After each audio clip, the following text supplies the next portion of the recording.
ธรรมที่ทำคนให้เป็นมนุษย์ธรรมะที่ทำคนให้เป็นผู้ประเสริฐหรือธรรมะสำหรับการประพฤติปฏิบัติของมนุษย์ทุกคนนั่นหมายความว่าความเป็นมนุษย์นั้นที่ได้เรียกว่าผู้มีใจประเสริฐก็ประเสริฐศีล5ประการนี้มนุษย์ทุกคนจะต้องประพฤติปฏิบัติดังที่เราได้สมาทานศีลเวลาที่ประกอบกิจการงานพระศาสนางานบุญทุกประเภทปานาติปาตาเวรมณีสิกขาปะทังสมาธิยามิข้าพเจ้าขอสมาทานสิกขาบทว่า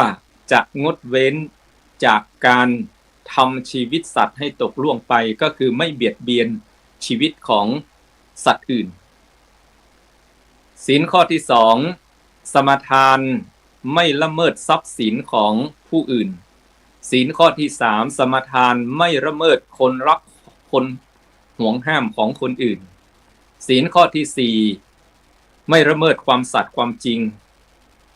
ก็คือไม่มุสาวาทาไม่โกหกมดเท็จพูดคำหยาบพูดเพ้อเจ้อพูดส่อเสียดศีลข้อที่5ไม่ดื่มสุรายาเสพติดอันเป็นบ่อกเกิดของความประมาทเลินเล่อในการดำเนินชีวิตคนสมัยโบราณท่านเรียกว่าวันศีลก็เพื่อเตือนจิตเตือนใจของตนเองเตือนจิตเตือนใจของลูกของหลานว่าอย่างน้อยชีวิตเราทำมาหากินก็อาจจะศีลขาดตกบกพร่องเหมือนเสื้อที่มันขาดผ้าที่มันขาดเมื่อถึงวันศีลก็มาต่อศีลก็คือมารับศีลกับพระเสมือนเราเย็บผ้าให้สมานเป็นเนื้อเดียวกันเพราะศีลมันขาดเราก็ต้องมาต่อมาเย็บเหมือนกับผ้าเสื้อที่มันขาดก็ต้องมาปะมาชุนมาเย็บให้เป็นเนื้อเดียวกันวันศีลของชาวล้านนาจึงเป็นหยุดไปโดยปริยายโดยเฉพาะในช่วงเทศกาลเข้าพรรษา3เดือนตั้งแต่เช้าตู่ตี4ตี5เตรียมหุงหาอาหารไปวัดในล้านนาภาคเหนือตอนบนเชียงใหม่ลำพูนแม่ฮ่องสอนเชียงรายพะเยาแพร่น่านลำปางจะมีวิถีชีวิตเป็นอย่างนั้นทุกวันพระวันศีลก็จะไปวัดสมาทานรับศีลเยาวชนคนหนุ่มสาวที่กำลังทำมาหากินกำลังศึกษาเล่าเรียนก็จะสมาทานเอาศีล5มาประพฤติปฏิบัติตลอดวันถ้าเป็นผู้เฒ่าผู้แก่ก็จะยกระดับปรับชีวิตตัวเองสมาทานรักษาอุโบสถศีลหรือศีล8ข้อเพิ่มมาอีก3กิจกรรมในวันศีลวันพระวันธรรมสวนะของผู้เฒ่าผู้แก่คนล้านนาในช่วงเทศกาลเข้าพรรษาเวลาประมาณ7 โมงครึ่งประมาณนี้อย่างวันนี้เป็นวันศีลกับผมอาตมาภาพพอถึงเวลาประมาณ7:30 นาที7 โมงครึ่งก็ต้องเสร็จจาก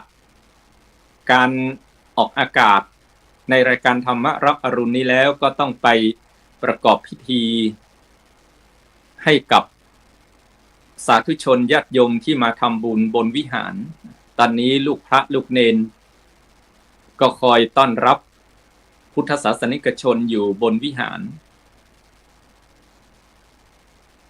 พอถึงเวลา7 โมงครึ่งโดยประมาณ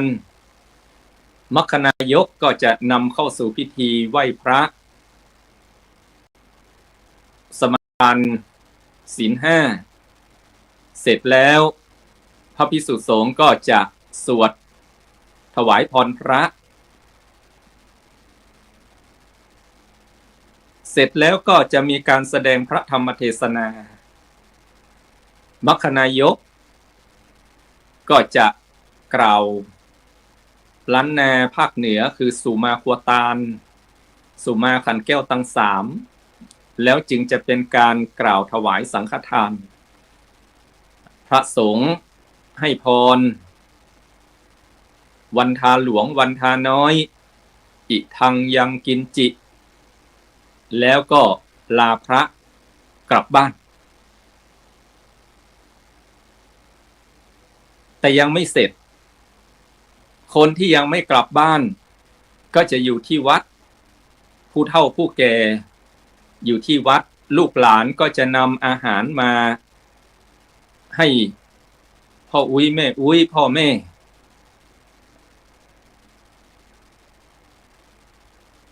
ผู้เฒ่าผู้แก่จะอยู่ที่วัดตลอดวันตลอดคืนรับประทานอาหารกันเสร็จเรียบร้อยก็จะพากันสวดกรรมฐานแล้วเวลาประมาณบ่าย2 โมงคือ14 นาฬิกาก็จะมีการฟังพระธรรมเทศนาธรรมวัด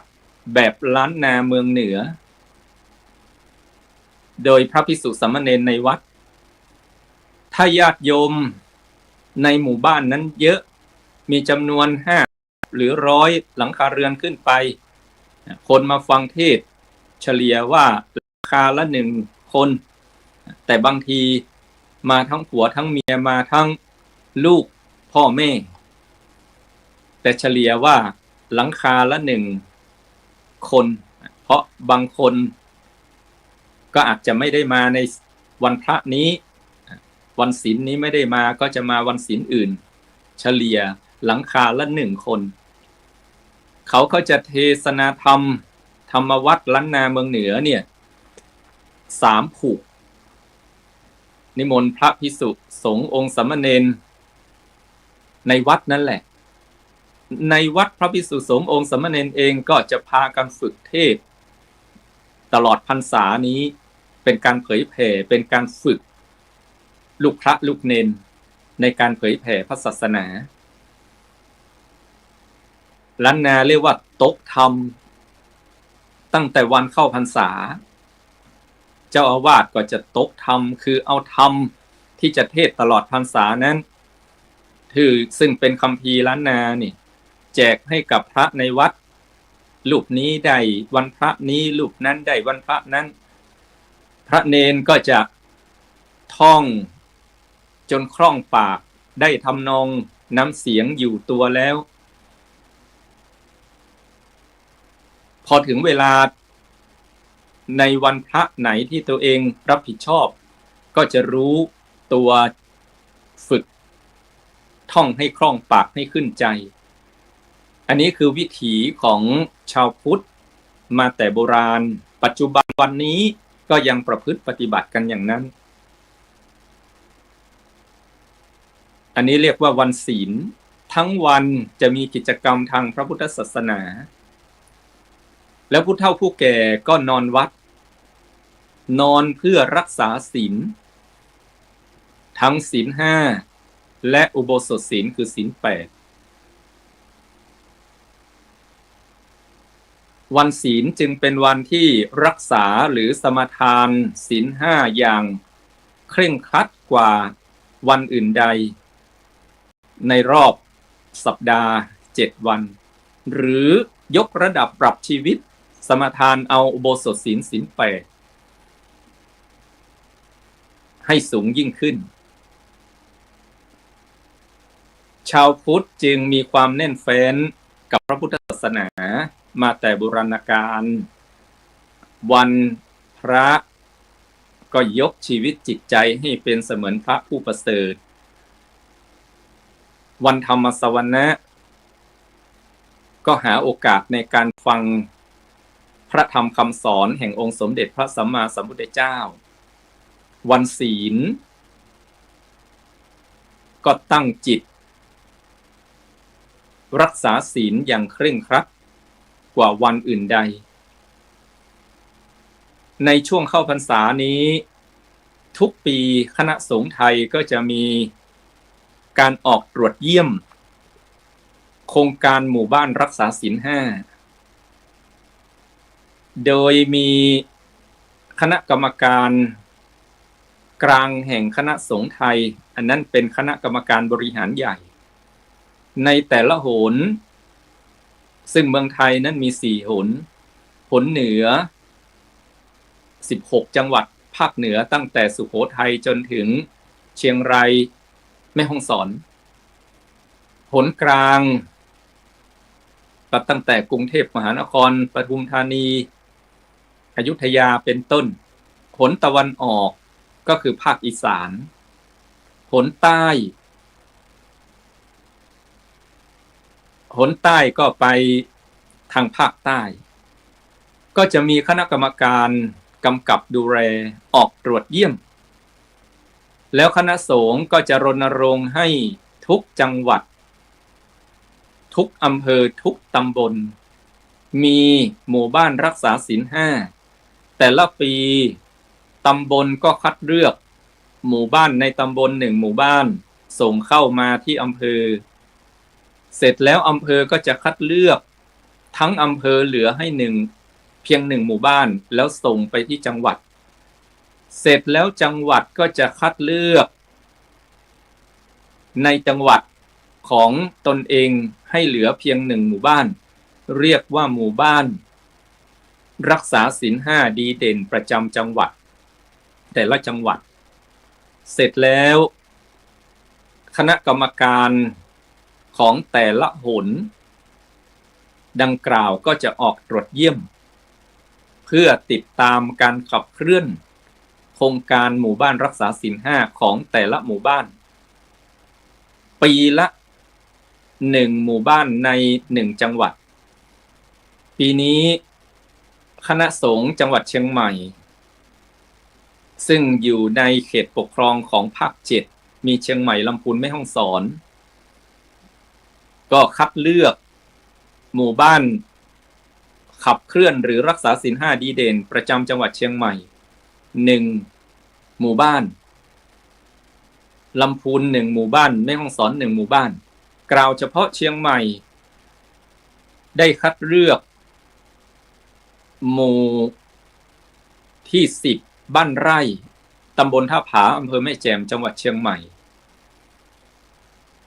ซึ่งเป็นบ้านเกิดเมืองนอนของกระผมอาตมาภาพ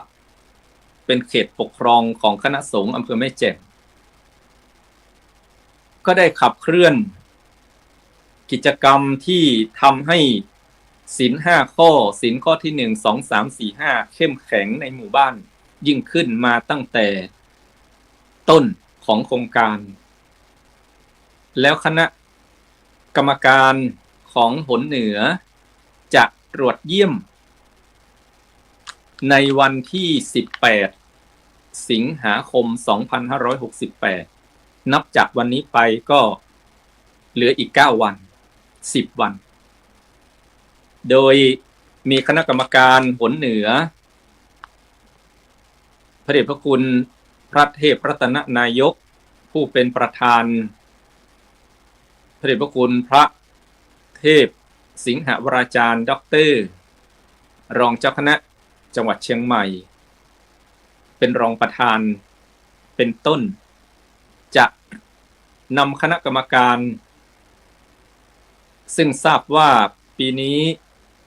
พระเดชพระคุณพระพรหมเสนาบดีที่ปรึกษาเจ้าคณะภาค7ที่ปรึกษากรรมการมหาเถรสมาคมซึ่งเป็นอดีตเจ้าคณะภาค7มาเนิ่นนานคุ้นเคยในพื้นที่เชียงใหม่ลำพูนแม่ฮ่องสอนเมตตาจะเดินทางไปตรวจเยี่ยมร่วมกับคณะกรรมการทั้งหนเหนือและอาจจะมีพระเถระผู้ใหญ่หลายๆรูปไปตรวจเยี่ยมที่บ้านไร่หมู่ที่10ตำบลท่าผาอำเภอแม่แจ่มจังหวัดเชียงใหม่ในวันที่18นี้ซึ่งพระเดชพระคุณพระพรหมเสนาบดี เป็นที่ปรึกษาเจ้าคณะภาค7ที่ปรึกษากรรมการมหาเถรสมาคมและพระเดชพระคุณหลวงพ่อพระธรรมเสนาบดีเจ้าคณะภาค7รูปปัจจุบันวัดพระธาตุดอยสุเทพราชวรวิหารวันก่อนพระเดชพระคุณก็ปรารภว่าจะเดินทางไปที่อำเภอแม่แจ่มในวันที่18นี้ร่วมกับคณะกรรมการเช่นเดียวกันเพราะฉะนั้นสาธุชนญาติโยมทั้งหลายเราเกิดมาเรามีพระประจำชีวิตคือพ่อแม่ผู้ให้กำเนิดพระประจำจิตใจคือพระศาสนาที่เราเคารพบูชามาตั้งแต่โบราณกาลจึงเล่าสู่สาธุชนญาติโยมว่าวันนี้วันที่ออกอากาศเป็นวันพระวันธรรมสวนะหรือว่าวันศีลก็จึงเล่าความเป็นไปเป็นมาและความสำคัญของ3วันนี้โดยเฉพาะในล้านนาที่มีการประพฤติปฏิบัติต่อพระพุทธศาสนาด้วยความเลื่อมใสศรัทธาจึงถือเอาวันพระวันศีลเป็นวันหยุดทำงานหยุดทำมาหากินแล้วก็มาทำงานทางจิตใจก็คือเข้าหาพระศาสนาเดือนนี้เป็นเดือนแห่งแม่ด้วยคือเดือนสิงหาคมจึงได้กล่าวว่าพ่อแม่เป็นพระประจำชีวิตเพราะแม่พ่อเสกตาให้มาดูเสกหูให้ลูกมาฟังเสกจมูกให้ลูกมาหายใจเสกปากให้ลูกมากินเสกตีนเสกมือให้ลูกมาทำงานเสกสตางค์ให้ลูกใช้เสกลมหายใจให้ลูกหรือเราเกิดมาเป็นคนพ่อแม่จึงเป็นเสมือนพระประจำชีวิตคือให้ชีวิตเรามาพระพุทธองค์จึงตรัสว่าพรหมาติมาตาปิตโรปุพพาจริยาติวุจเรอาหุนายาจะปุตตานังปชายะอนุกัมปกาบิดามารดาผู้อนุเคราะห์บุตรเป็นพระอรหันต์ศักดิ์สิทธิ์ประจำบ้านคืออาหุนายะบุคคลของลูกเป็นพระอาจารย์ประจำชีวิตคือปุพพาจริยาเป็นพระพรหมลิขิตชีวิตลูกคือพรหมาติมาตาปิตโรอันนี้คือสถานะความยิ่งใหญ่ของบิดามารดาเป็นพระอรหันต์ศักดิ์สิทธิ์ประจำบ้านเป็นพระอาจารย์ประจำชีวิตเป็นพระพรหมลิขิตชีวิตลูกเดือนนี้เดือนแม่พ่อแม่เป็นนาบุญสำหรับลูกหลานครูบาอาจารย์เป็นนาบุญสำหรับลูกศิษย์บรรพชิตนักบวชเป็นนาบุญของญาติโยมศรัทธาพระบรมศาสดาเป็นนาบุญของมนุษย์ตัวเรานี้นาเป็นนาบุญของตัวเองหากมีโอกาสเราก็เอาตัวเรานี่แหละเป็นนาและปลูกบุญที่ตัวเองให้ชีวิตมีความสุขความเจริญขออำนวยอวยพรสาธุชนญาติโยมทุกท่านวันนี้เป็นวันพระขอเรียนเชิญพุทธศาสนิกชนทุกท่านมากลั่นจิตให้ใสกลั่นใจให้เป็นบุญด้วยการให้ทานรักษาศีลและเจริญจิตภาวนาน้อมจิตให้เข้าถึงพระรัตนตรัยด้วยกันทุกคนทุกท่านขอเจริญพร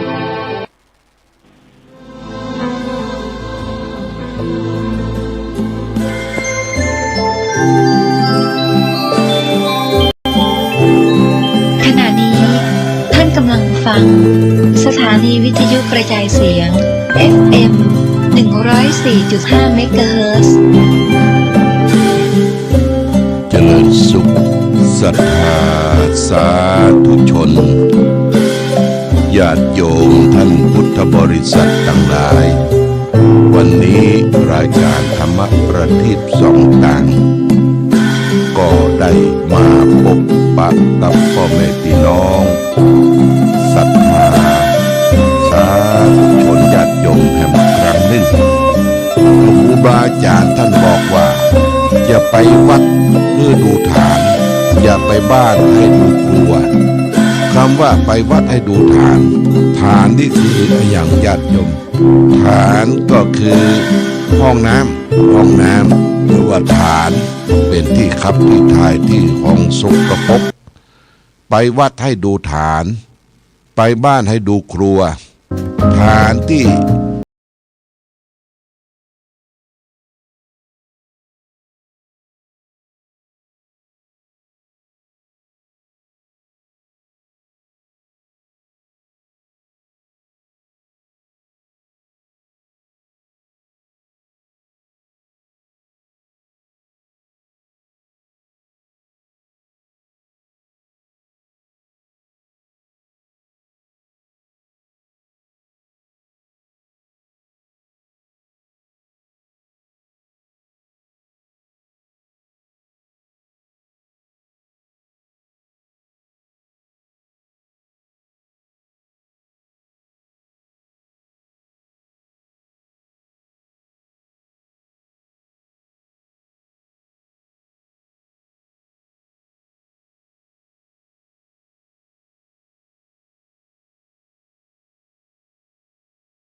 สกปรกเหม็นเต็ม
ล้างไป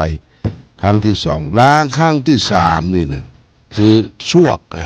วกนี่ล้างให้หมดล้างให้หมดล้างให้หมดถ้าล้างหมดแล้วเอาไปตากคือก้มดงอาจจะมีแดดมีลมพัดผ่านแต่ก่อนจะเอามาใช้ก็ไปเช็ดไปถูกำ คือมีความสะอาดปราศจากโรคภัยไข้เจ็บนานาต่างๆไปบ้านให้ดูครัวไปบ้านให้ดูครัวดูที่กินที่อยู่ที่อาศัยญาติโยมหน้าหนาวนี่ก็ต้องเอาผ้าเอาครัวออกตึงออกตากเนอะที่เอาใจมันถึงวันจะเป็นผ้าตัวผ้าห่มผ้าปูนอนพอมีแดดสอดส่องเข้ามาก็เอาไปตึงไปตากเพื่อได้กลิ่นของแดดออกนี่นะกลิ่นของแสงพระอาทิตย์แต่คือมันหม่มนี่มันยังมีเชื้อโรคมีเชื้อราและมีกลิ่นญาติโยมผ้าผ่อนต้อนสบายที่เขาเอามานุ่งมักบ่มเนี่ยมันมีกลิ่นโดยเฉพาะอย่างยิ่งผู้เฒ่าผู้แก่พ่อแม่ศรัทธาที่บ่มีลูกหลานดูแลพอปล่อยนะผ้ามันมีกลิ่นเพราะฉะนั้นก็ต้องดูแลลูกหลานดูแลพ่อดูแลแม่ดูแลผู้เฒ่าผู้แก่พ่อแม่ศรัทธาที่ใจห้องนอนก็ดีอย่างก็ดีที่มันมันอัพมันลมเนี่ยพัดผ่านอากาศเย็นสบายหน้าหนาวนี่เขาอย่าไปปิดห้องเห็นหมดนะญาติโยมอาตมาได้รับเครื่องนึ่งเครื่องแปลว่าปรับอุณหภูมิในห้องน้ำปรับอุณหภูมิในห้องนอนเครื่องปรับอากาศก็เปิดไว้ตลอดทั้งคืนญาติโยมเขากดเลขจาก7 ชั่วโมง8 ชั่วโมงเปิดแล้วฮะมันไม่ใช่หนาวแต่มันปรับอุณหภูมิในห้องนอนตื่นขึ้นมาก็จะได้สดชื่นแจ่มใสจะไปนอนที่อับนอนที่มุบมูนอนที่มีลมพัดพาผ่านมาแล้วก็หน้าหนาวนี่ญาติโยมต้องระมัดระวังเรื่องสุขภาพไม่ใช่ว่าหนาวก็ไปใส่เสื้อในนะคำว่าใส่เสื้อในก็ไปดื่มแอลกอฮอล์ดื่มเหล้าวันนั้นปะคนพอจะ2 ทุ่ม3 ทุ่มละเสื้อก็มานุ่งญาติโยมไปนั่งอยู่ที่หัวถนนนั่งกอดหัวเขาอยู่ผลปรากฏว่าเมาเสื้อเอาไปไว้ในหมู่มันจะตายหม้อนะญาติโยมเนี่ยอันนี้ก็เรื่องของสุขภาพรักษาร่างกายของคนเฮาที่เกิดมาคนเฮาปัจจุบันนี่มันเกิดยากเกิดมาจะต้องทนุถนอมกล่อมเกลี้ยงเลี้ยงดูจากพ่อจากแม่และแห่งประการหนึ่งที่สำคัญนั่นก็คือเรื่องของคนบ้าใบ้คนที่ควบคุมอารมณ์ตัวเองไปอยู่เกิดจากหลอนยาเกิดจากกินยานักเกิดจากพิษสุราเรื้อรังนักก็หลอนมีหูได้ยินเสียงแว่วว่าเพิ่นจะมาฆ่าเอาพ่อเอาแม่เป็นศัตรูหมดนะด่าพ่อด่าแม่บุบพ่อบุบแม่ขอสตางค์พ่อแม่บ่ฮื้อเอาไม้เอาอย่างมาบุบเปิ้นอย่างนี้เป็นต้นประเด็นเนี้ยมันอยู่ยากญาติโยมคนเฮานะมันหลอนจะต้องดูแลช่วยกันพัฒนาชุมชนเป็นแหล่งที่น่าอยู่น่าอาศัยสำหรับครอบครัวชุมชนเริ่มต้นก็คือที่ครอบครัวก่อนญาติโยมครอบครัวเนี่ยมีลูกมีผัวมีเมียมีครอบครัวอบอุ่นอยู่ด้วยกันจะไปต่อเถียงกันอย่าเรื่องเงินเรื่องคำเรื่องลั่นเรื่องนี้เรื่องนอกจิตนอกใจในครอบครัวอยู่สร้างสรรค์อย่างมีความสุขมีความสุขถึงแม้ว่าเขาจะบ่มีครอบครัวร่ำรวยแต่ว่าขอให้มีความอบอุ่นมีคุณธรรมมีธรรมะมีศีล5เนี่ยญาติโยมนะศีล5นี่เป็นเรื่องสำคัญ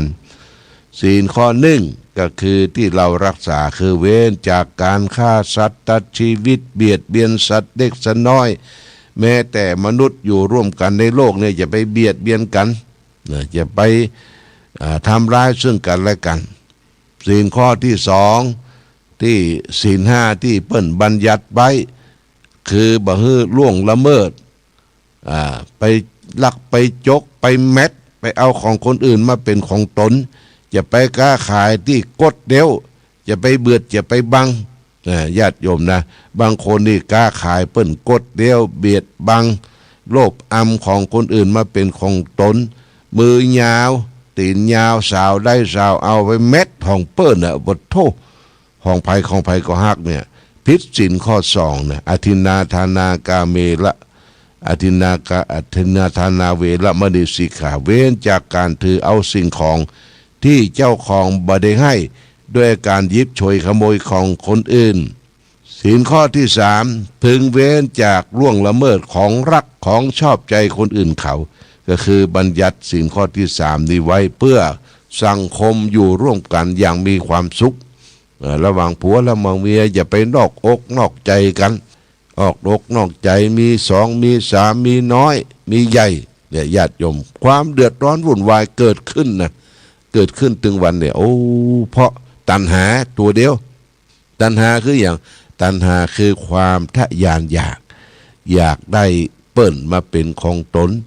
ฝ่ายตั้งแม่ยิงก็มีความอยากจะได้เงินได้ทองบางทีก็ห้องคนที่มาคบมาปะกันเนี่ยเป็นอาเซีเป็นอาเฮียวะ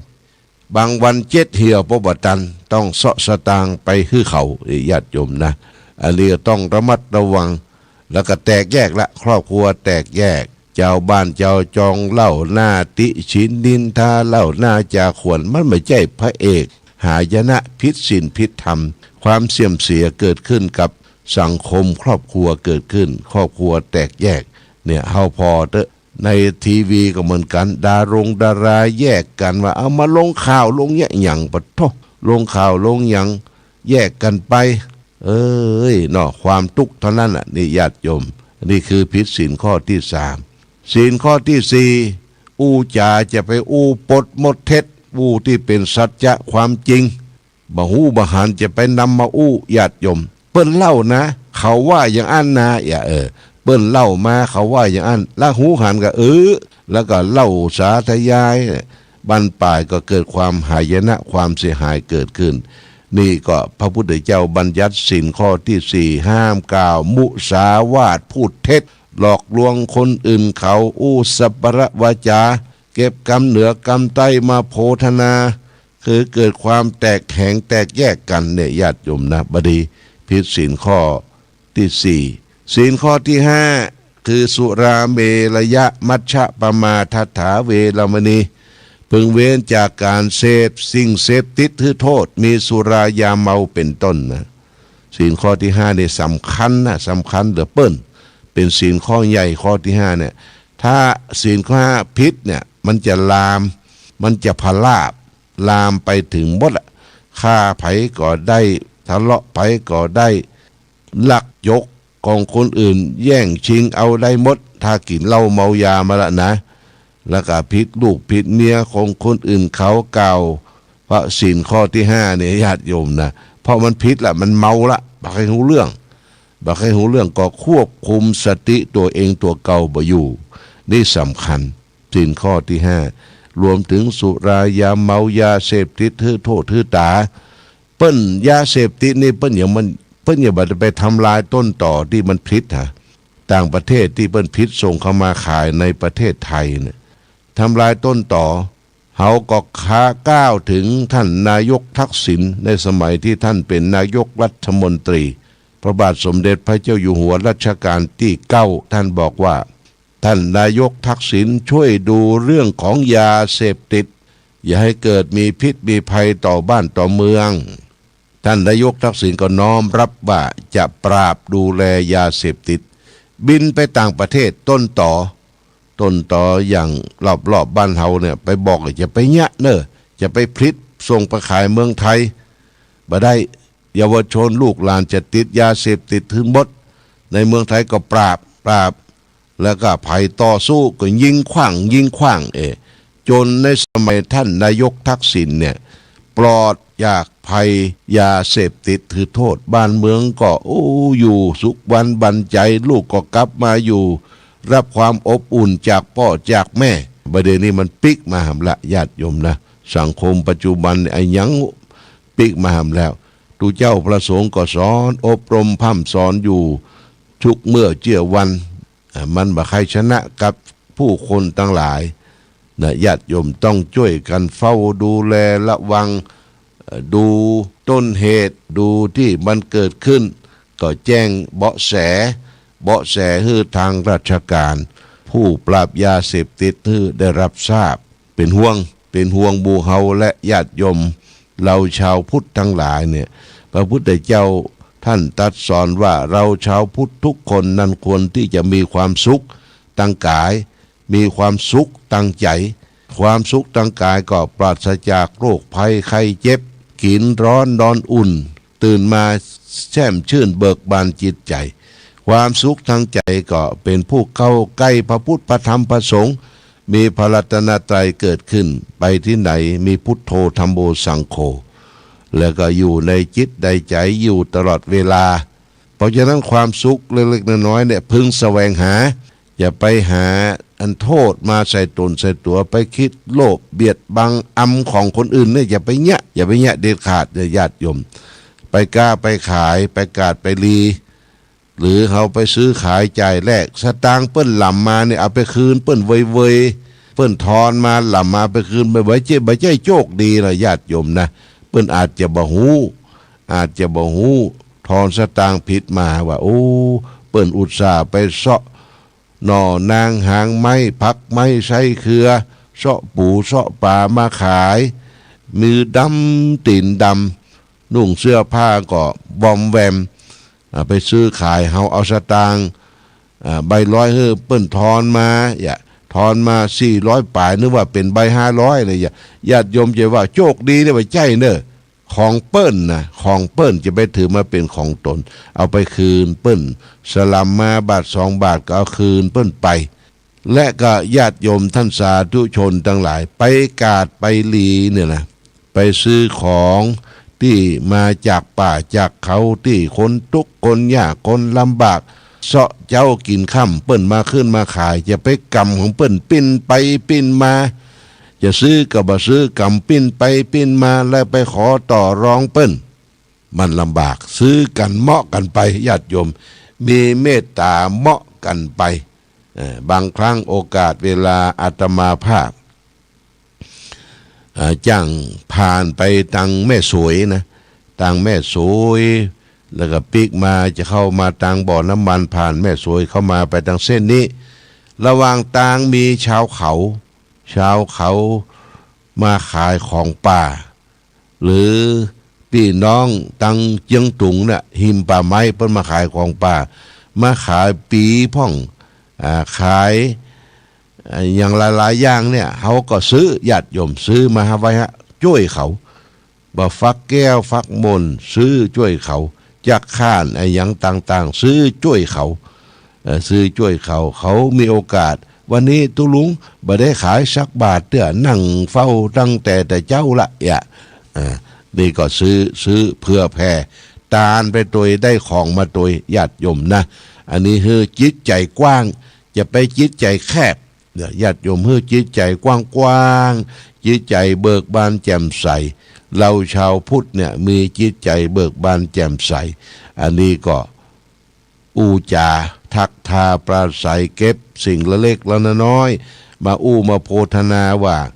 เฮาเป็นยุคของการพัฒนาก็คือทำสิ่งที่ดีมีอยู่แล้วเนี่ยคือดีขึ้นเจริญขึ้นวัดวาอารามก็ต้องมีการพัฒนาบ้านจองที่อยู่ที่ใสก็ต้องมีการพัฒนาแม่ตนตัวเราก็มีการพัฒนาเขี้ยวมันลุดมันเว้าไปก็หาอันใหม่มาใส่เอาไว้กินข้าวกินอย่างก็เป็นการพัฒนาผ้าอาภรณ์ที่นอนหมดมุ่งจะเพื่อมันเก่ามันซ่อมซ้อจะเพื่อมันกินมินอัพคือพัฒนานี่คือความเจริญที่มีอยู่เดียวคือเจริญขึ้นดีขึ้นญาติโยมจะอยู่อย่างเก่าอย่างเดิมบ่ได้นี่ฝากไว้คือแก่ญาติโยมท่านสาธุชนทั้งหลายเรื่องบุญญาจินกถาเนี่ยว่าด้วยการสั่งสมบุญพระพุทธเจ้าตรัสไว้ในพระไตรปิฎกคุตกนิกายธรรมปฐกถาพระไตรปิฎกเล่มที่25หน้า122พระพุทธเจ้าตรัสว่า ยาวะมันเยทะปุญญัสสะนมัตตังนาคะมิสสติทุพินทุทิปาเตนะทุกรรมโพปิปูรติปูรติทีโรบุญยัสสะโถกังโรกปิอาจินังถ้าแปลเป็นไทยก็ได้ใจความว่าไม่ควรดูหมิ่นบุญว่ามีประมาณน้อยจักไม่มาถึงแม้หม้อน้ำยังเต็มด้วยน้ำที่ตกลงทีละหยดได้ผู้มีปัญญาเมื่อสั่งสมบุญไว้ทีละน้อยละน้อยก็ย่อมเต็มไปด้วยบุญได้เหมือนกันนี่พระพุทธเจ้าตรัสว่าอย่าไปประมาทบุญน้อยญาติโยมท่านเปรียบเหมือนว่าเราเอาภาชนะเอาถ้วยชามอย่างไปรองน้ำฝนที่ตกจากฟากฟ้าสุราไรสลมลงมาเม็ดฝนตกทีละเม็ดได้ยากก็ยังเต็มอ่างภาชนะชันใดผู้มีปัญญาเมื่อ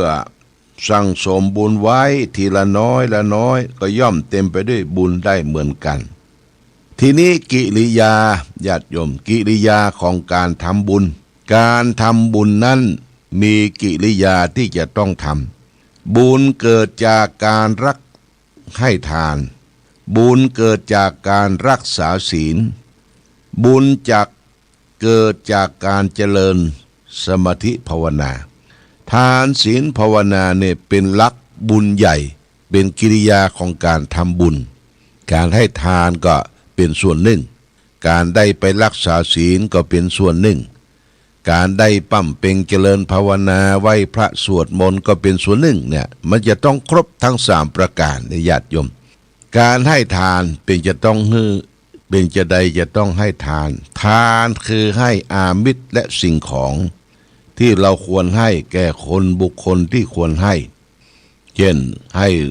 ทานแก่สมณชีพราหมณ์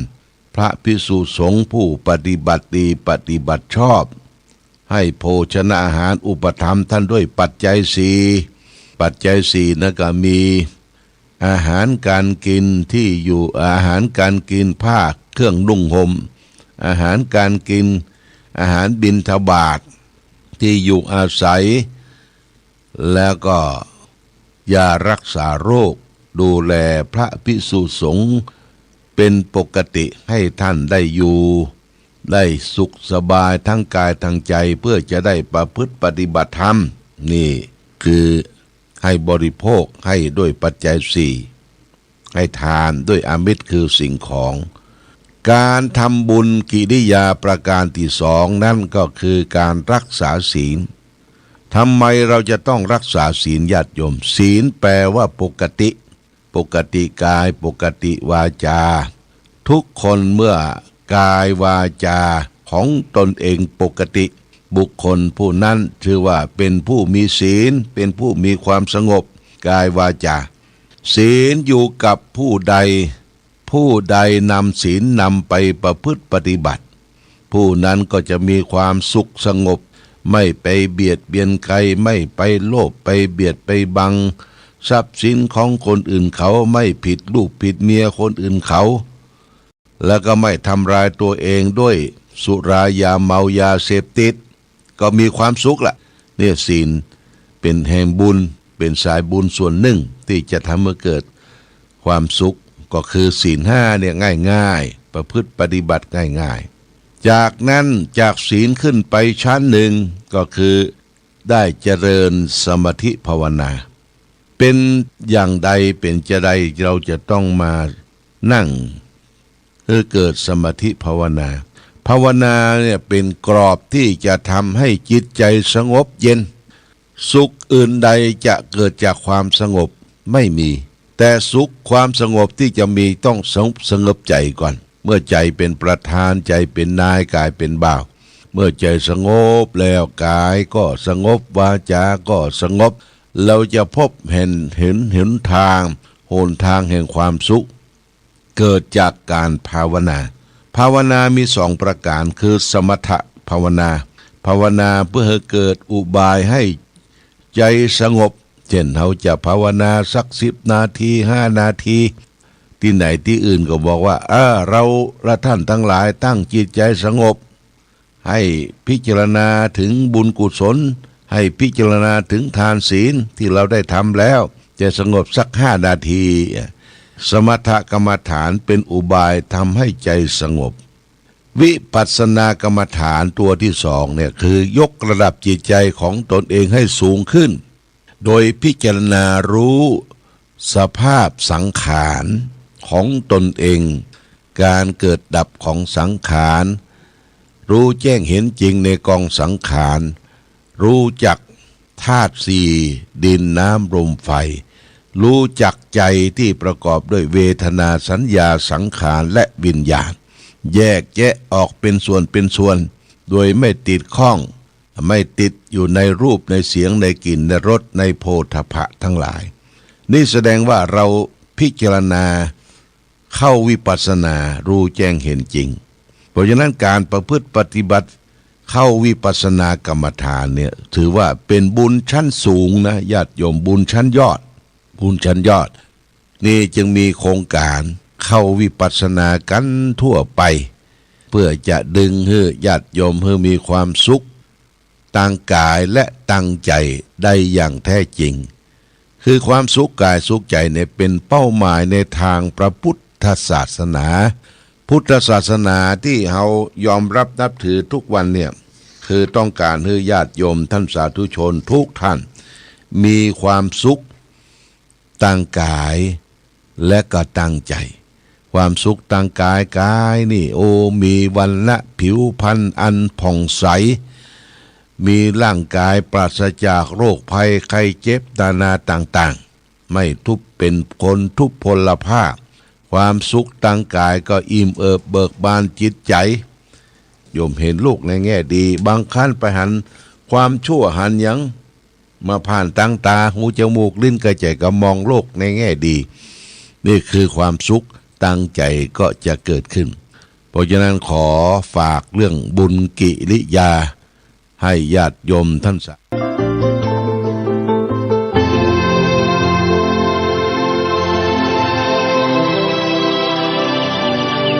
วันนี้เป็นวันพระ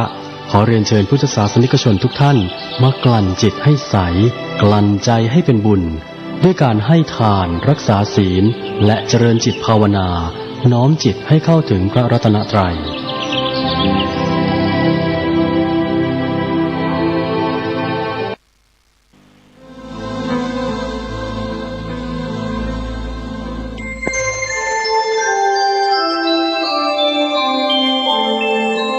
ขณะนี้ท่านกำลังฟังสถานีวิทยุกระจายเสียง FM 104.5 เมกะเฮิรตซ์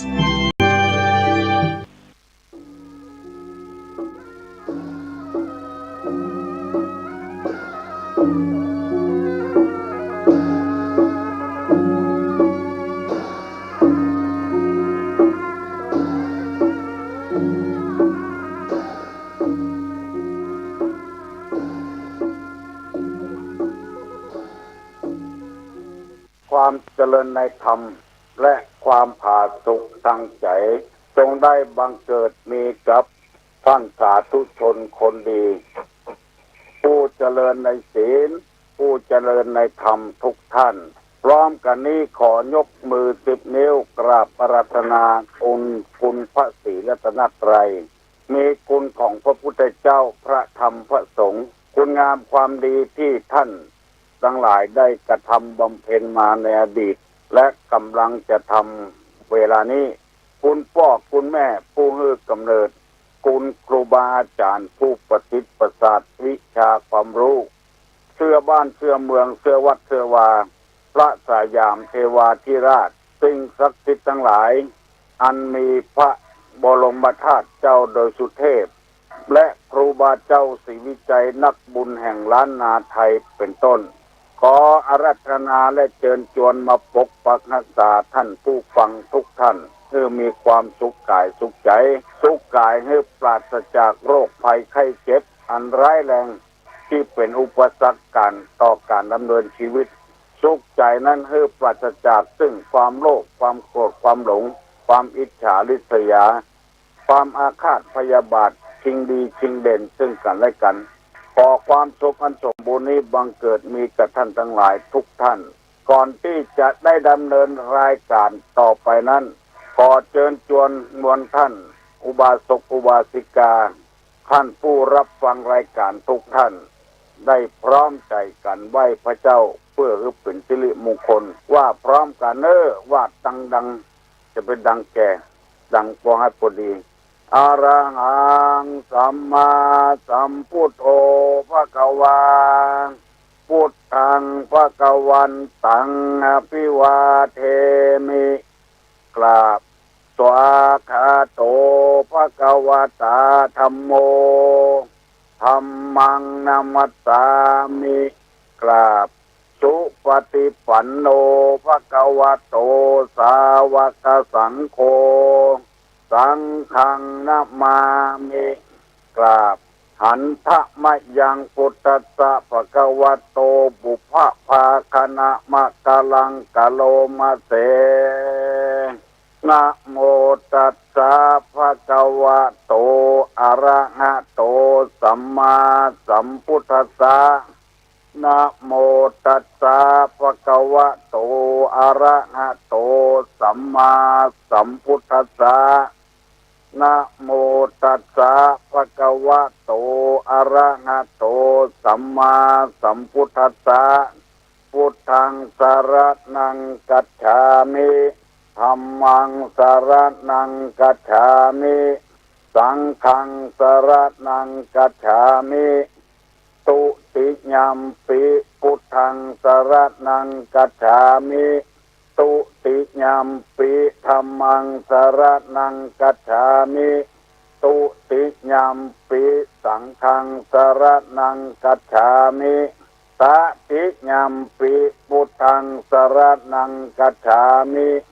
ตติยัมปิธัมมังสรณังกัจฉามิตติยัมปิสังฆังสรณังกัจฉามิอิติปิโสภะคะวะอะระหังสัมมาสัมพุทโธวิชชาจารณะสัมปันโนสุขโตโลกาวิทูอนุตตโลปุริสะธัมมสาละทิสัทธาเทวะมนุสสานังพุทโธภควติสวากขาโตภควตาธัมโมสันติติโกอากาลิโกเอหิปัสสิโกโอปนะยิโกปัจจัตตังเวทิตโปวิญโยหิติสุปฏิปันโนภควโตสาวกสังโฆปุจจุปฏิปันโนภควโตสาวกสังโฆญาญาปฏิปันโนภควโตสาวกสังโฆสามิจิปฏิปันโนภควโตสาวกสังโฆญาติตังจัตตาลิปุริสายุคานิอัฏฐาปุริสาปุคลาเอสะภควโตสาวกสังโฆอาหุไนโยปาหุไนโยทักขิไนโยอัญจลิกาลนิโยอนุตตะลังปุญญเขตังโลกัสสติกราบหนึ่งกราบสองกราบสามกาเลนะธัมมัสสวนังเอตัมมังคลมุตตมังมาแล้วมาแถมแล้วผู้เจ้าบ่มีการปิดตั้งแต่วันจันทร์ถึงวันติดตั้งวันติดถึงวันเสาร์ตั้งแต่วันเสาร์ถึงวันศุกร์มาแถมแล้วอะไรมาเสียงก้องเสียงก้องเสียงมองต่ำเข้าเสียงสุเจ้าเทศนาธรรมมาถึงบ้านมาถึงเฮือนมาถึงในเฮือนมาถึงในสุด มาถึงห้ององครัวทำอาหารมาถึงห้องน้ำมาถึงแพะถึงปลามาถึงในรถในลาพี่น้องทั้งหลายมาถึงที่ถึงกลางแล้วกาเลนะธรรมสวนังเอตัมมังคารมุตตมังแปลว่าการฟังธรรมตามการตามเวลาเป็นมงคลอันประเสริฐเวลานี้เป็นเวลาที่เป็นมงคลอย่างยิ่งแล้วมาถึงมาตึงท่านผู้ฟังทั้งหลายทุกท่านมาเพื่อจะให้ท่านทั้งหลายได้ฟื้นฟูบุญบารมีของตัวเองเพื่อบ่ให้ท่านได้ตุกใจบ่ให้ได้เครียดบ่ให้ได้โศกเศร้าเหงาหมอง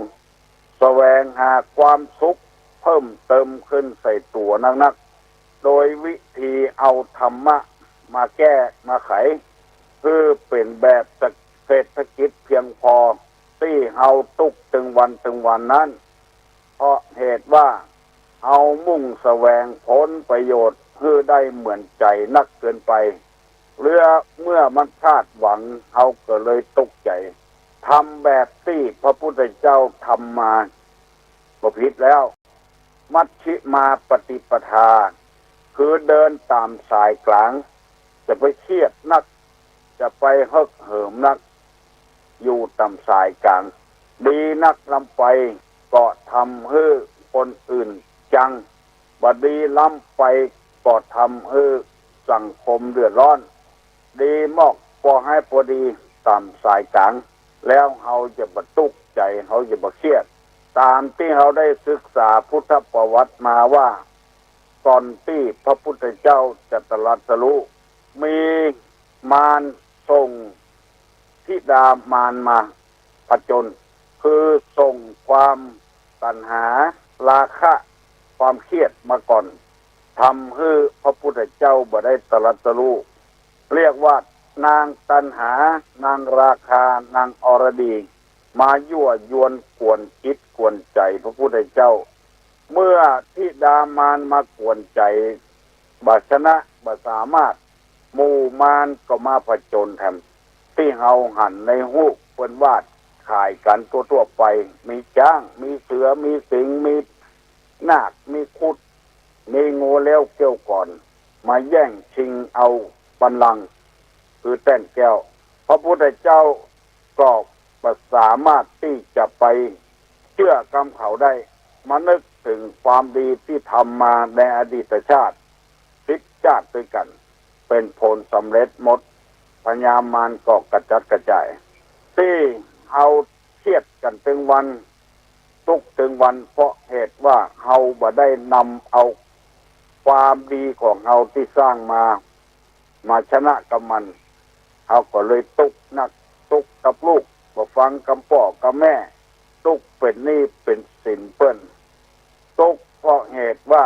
ผัวกินเหล้ามาทะละทลายเมียถึงบั้นจนหอบผ้าหอบครัวหนีตุกเพราะว่าคนในบ้านในจองบ่ถูกบ่ลงกันเก็บมาตุกแล้วเฮาก็ทำให้เฮาตุกต่อไปแถมวิธีจะให้ชนะหมู่นี้นั่นก็คือเอาน้ำทำคำสอนมาชนะว่าชีวิตของเฮานั้นบ่ใช่จะราบรื่นต่อไปผลสำเร็จเกิดขึ้นกับเฮาทุกอย่างแล้วที่เป็นมาอย่างนี้กว่าที่เฮาตุกปัจจุบันนี้เป็นครั้งเป็นคราวผลสำเร็จมันเกิดขึ้นจะไปนึกถึงว่ากรรมมันยังวิบากยังตั้งแต่เกิดมาบ่มีความสุขสักเทื่อเชี่ยวที่เฮาเกี้ยวถึงวันนี้กินข้าวลืนเข้าไปได้สบายก็ผลสำเร็จของเฮามีเกี้ยวดีตาสองข้างหันมับอันนี้เป็นผลสำเร็จของเฮาละหูได้ยินแข้งขากาอวัยวะต่างๆผสมประกอบกุอย่างเขาจะต้องหาวิธีการที่มันบ่สำเร็จเพราะเหตุว่าเฮาหันเปิ้นสำเร็จและตัวบ่สำเร็จก็มาน้อยใจเก็บมาตุกแล้วไปมองความสุขคนอื่นนักลงไปเฮายังบ่อย่างเปิ้นซึ่งเฮาก็รู้อยู่ว่าฐานะของเฮาเป็นจะใดอย่างบ่ผางมันส้มเฮาจะมันหวานอย่างบ่ผางหวานนั้นเป็นบ่ได้เพราะเชื้อชาติมันเป็นบ่ได้จะไปอาจเอื้อมเอา เอาเดือนเอาดาวไปอยู่เป็นตามสภาวะแล้วเราจะหายเครียดผลไม้กูอย่างมันเจือไผ่เจือมันเจือส้มมันก็ส้มเจือหวานก็หวานอันใดที่มันขมจะมันหวานมันส้มก็เป็นไปบ่ได้ต้องคำนึงเจืออี้แล้วเราจะหายโกรธหายเครียดพี่น้องทั้งหลายทุกวันถ้าตู้ลุงสบายจะได้ออกมาปะมาพบโดยเอาธรรมะมาฝากฝังพี่น้องทั้งหลายผลงานที่เราทำมามันประสบผลสำเร็จแล้วของเราคิดอย่างนี้แล้วเราจะได้สบายที่เราบ่สบายเมื่อเฒ่าเมื่อแก่นั้นเพราะเป็นมูลเหตุวันนี้จะได้นำเอาธรรมะมาเสนอพี่น้องทั้งหลายเหมือนเคยเพื่อท่านทั้งหลายได้นำไปคิดว่ามันเป็นความจริงจะนี้เหตุที่ทำให้เกิดเดือดร้อนในอนาคตมันเป็นไปอย่างนี้ที่เราเป็นไปอย่างนี้พอเฒ่าพอแก่ก็เพราะเป็นอย่างนี้มันจึงเป็นเหตุให้เราเดือดร้อนเมื่อเฒ่าเมื่อแก่เพราะฉะนั้นเมื่อเรื่องมันล้ำไปแล้วก็ล้ำไปแล้วเอาทำไมสำหรับคนที่ยังมีหวังในชีวิตอยู่ชีวิตจะได้สำเร็จที่มันบ่สำเร็จในชีวิตของเรายามเฒ่ายามแก่นี้เพราะเหตุหนึ่งไม่แสวงหาทรัพย์สมบัติเมื่อยามหนุ่มอันนี้เป็นข้อแรกแล้วเนี่ยเป็นเหตุให้เราประสบผลสำเร็จในเบื้องปลายชีวิตแล้วต่อไปแถมคนที่ยังหนุ่มยังจำถ้าอยากประสบผลสำเร็จก็ต้องมีข้อที่หนึ่งนี้เมื่อเรายังหนุ่มยังจำเลือดร้อนอยู่ยังมีมันสมองอยู่มีความคิดอยู่มีกำลังที่จะปุ้งแหงแต่งเข้าอยู่ทำเมื่อเรายังหนุ่มยังจำแสวงหาทรัพย์สมบัติจะไปอยู่กินเลยเหินเปิ้นคอไปเลยอย่าไปเอาธรรมที่มันบดีเข้ามาสู่จิตสู่ใจมุ่งผลสำเร็จในอนาคตนั้นก็คือมันเนี่ยการอันนี้ตุลุงได้อธิบายให้ฟังแล้วเมื่อตะวาจบไปหนึ่งข้อแล้วข้อที่สองวันนี้จำไว้เนอะไม่ศึกษาศิลปะวิทยาเมื่อยามเด็กอันนี้เป็นข้อที่สองคือการทำงานข้อที่หนึ่งนั้นทำด้วยร่างกายเมื่อกายยังมีกำลังธาตุสี่ดินน้ำไฟลมสูงดินน้ำไฟลมสมบูรณ์หมดขันธ์ทั้งห้ารูปเวทนาสัญญาสังขารวิญญาณครบบริบูรณ์หมดบ่หลงบ่ลืมต้องหาทรัพย์เมื่อยามหนุ่มยามกำสองไม่ศึกษาศิลปะวิทยาเมื่อยามเด็กอันนี้หมายความว่าทำงานด้วยมันสมองเอาครบบริบูรณ์อยู่บ่เสื่อมบ่ทรามต้องแสวงหาวิชาความรู้เอามาใส่ตัวนักเป็นข้อที่สองบอกว่าวิชานั้นเป็นวิชาอย่างที่เราชอบเอาหุมการศึกษานี่บัดจำเป็นที่จะต้องอยู่ในโรงเรียนศึกษากับครูบาอาจารย์การศึกษานี่ต้องศึกษาด้วยตนเองพอคอยด้วยตนเองคนที่เจริญรุ่งเรืองนั้นเพราะเพื่อนพ่อตัวศึกษาเล่าเรียนตัวเหมือนกับว่าเขาไปอยู่ที่ไหนไปเป็นลูกจ้างคนมั่งมีสีสุขเพราะอันยังเพื่อนถึงร่ำรวยเขาไปปอพฤติกรรมของเพื่อนการอยู่วัดก็อย่างเดียวกันเขาพอปฏิปทาของเจ้าอาวาสของเจ้าคณะตำบลของเจ้าคณะอำเภอเจ้าคณะจังหวัดศึกษาจริยธรรมศึกษาอุปนิสัยเปิ้นที่เปิ้นเจริญรุ่งเรืองมาเพราะว่าเป็นจริยธรรมเป็นเชื้อใดหันเปิ้นเจริญรุ่งเรืองมาอันนี้หมายความว่าในทางที่ดีนะก็พยายามปฏิบัติอย่างนั้นท่านผู้ฟังทั้งหลายบอกว่าจะเป็นตู้เจ้าพระนายพ่อใจไม่ยิงข้าราชการบ้านเมืองพวกค้าพาณิชย์พระสงฆ์พระเจ้าบางรูปอยู่กับครูบาอาจารย์ที่มีคนฮักคนหุมคนชอบได้ศึกษาปฏิปทาของครูบาอาจารย์ได้ทอดวิชาความรู้ไว้ปฏิบัติตามนักนั้นพอครูบาอาจารย์หมดชีวิตไป ลูกศิษย์ลูกหาก็สามารถปฏิบัติตามนั้นได้มีรายหนึ่งครูบาอาจารย์เจ้าวาดเป็นหมอยามหมาวะแล้วก็มีตุเจ้าอยู่อุปถากโดยตนหนึ่งพยายามไปรับใจเวลาเปิ้นมาวะกบมาหาเปิ้นครูบาตู้หลวงเปิ้นจะสั่งไปเอาอันนั้นมาเอานี่มาเนี่ยอย่างป้องกระถามันว่าจะใดก็พยายามทำปฏิบัตินั้นพอครูบาอาจารย์เจ้าวาดมรณภาพไปตู้เจ้าที่อยู่แทนนั้นก็ปฏิบัติตามปฏิปทานั้นเกิดเป็นตู้เจ้าที่ยาหมาวอขึ้นมาเป็นคนที่สองเกิดขึ้นนี้เป็นตัวอย่างมาต้องไปศึกษาเล่าเรียนในโรงเรียนศึกษาตามธรรมชาติการศึกษานอกโรงเรียนต้องพอต้องคอยเปิ้นพ่อแม่มีลูก5 6 7 คนสามารถเลี้ยงลูกเลี้ยงเต้าเข้าศึกษาเล่าเรียนเป็นนายร้อยนายพลนายพันเป็นครูบาอาจารย์เป็นพ่อกาแม่กาไปได้เพราะพ่อแม่ทำเช่นใดลูกก็ศึกษาแบบนั้นบางทีจบปริญญามาแล้วว่าได้เอาวิชาจากปริญญานั้นมาใช้เอาวิชาที่พ่อแม่ทำมานั้นปรับปรุงให้มันดีขึ้นอันนี้เรียกว่าการศึกษาเมื่อเอาเฒ่าเอาแก่เอามีลูกมีผัวมีลูกมีเมียแล้วเอาก็ต้องศึกษาปฏิปทาของเปิ้นดีอย่างไรใจอย่างไรมีหลายคนแล้วเคยเป็นลูกจ้างพ่อเลี้ยงเมื่อล้นปูนป่ายมาเป็นพ่อเลี้ยงก็มีพอได้ศึกษาปฏิปทาของเปิ้นทำได้ดิบได้ดีหมู่นี้จึงขอฝากไว้กับพระสงฆ์พระเจ้าภิกษุสามเณรลูกเต้าหลานเหลนผู้คนเพื่อมาเรียนสมองเฮานี่มันจดมันจำได้ดังที่พี่น้องทั้งหลายละอ่อนทายเกมทศกัณฐ์ได้97 หน้าละยังแถม3 หน้าจะเต็ม200เขาเหล่านั้นละอ่อน5 ขวบหาเงินให้แม่ให้พ่อได้ถึง1,000,000 บาทละแล้วจะได้ต่อไปแถมจะได้บ้านแถมหลังหนึ่งที่ดินแถมจะได้ไปเอี่ยวจากต่างประเทศโดยแถม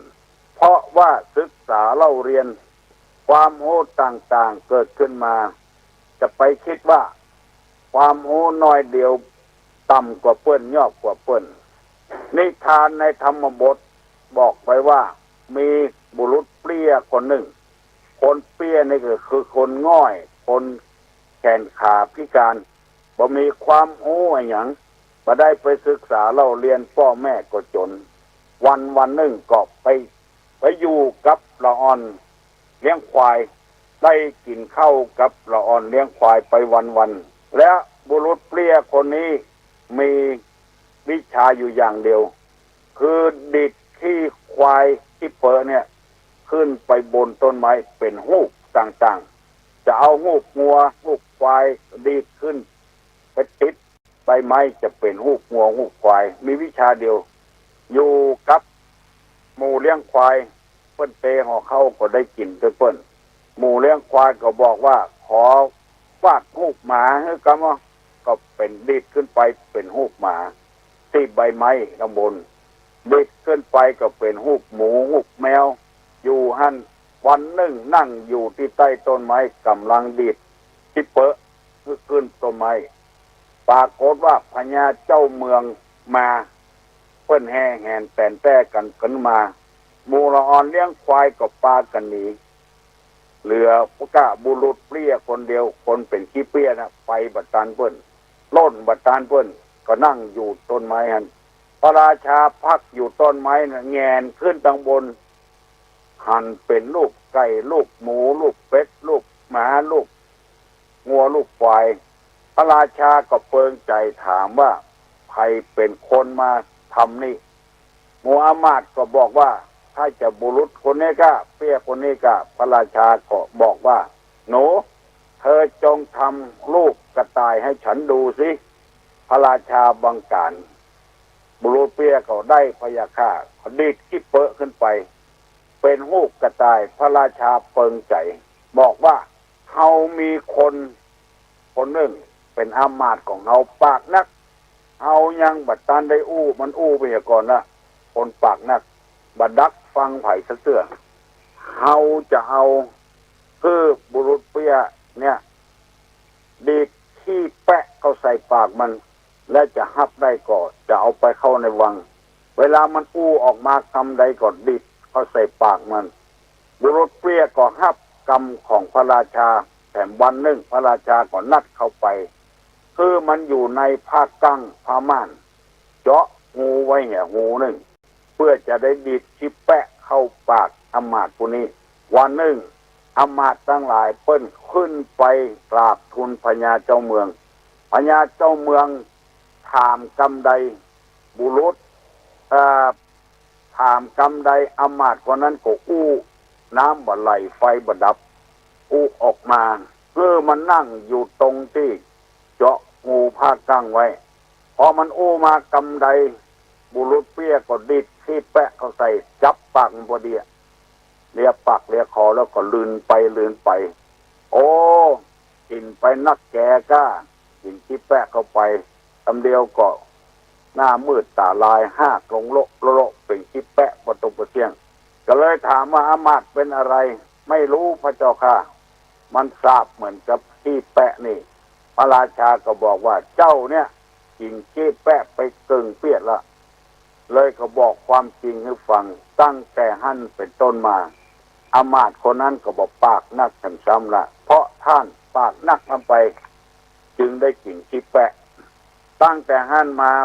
อามาตย์คนนั้นก็บอกปากนักวันนี้ตุลงนำมาเสนอได้2 อย่างที่1วิชาเดียวต่ออันพญาเจ้าเมืองบ้านหอเฮือนกับบุรุษเปี้ยคนนั้นแล้วงัวควายตัวแถมเพราะเป็นรางวัลที่ดีขี้แปะเข้าไปใส่ปากอามาตย์อันนี้เป็นอันหนึ่งที่มีวิชาความรู้อย่างเดียวสามารถเอาตัวเอาตนขึ้นได้2สำหรับคนที่ปากนักบ่รู้สึกตัวตุลุงอยู่ในโรงพยาบาลไปเยี่ยมกับหลวงพ่อองค์หนึ่งเป็นที่เคารพนับถือเฮาถามหลวงพ่อคนที่เฝ้าหันแตนมด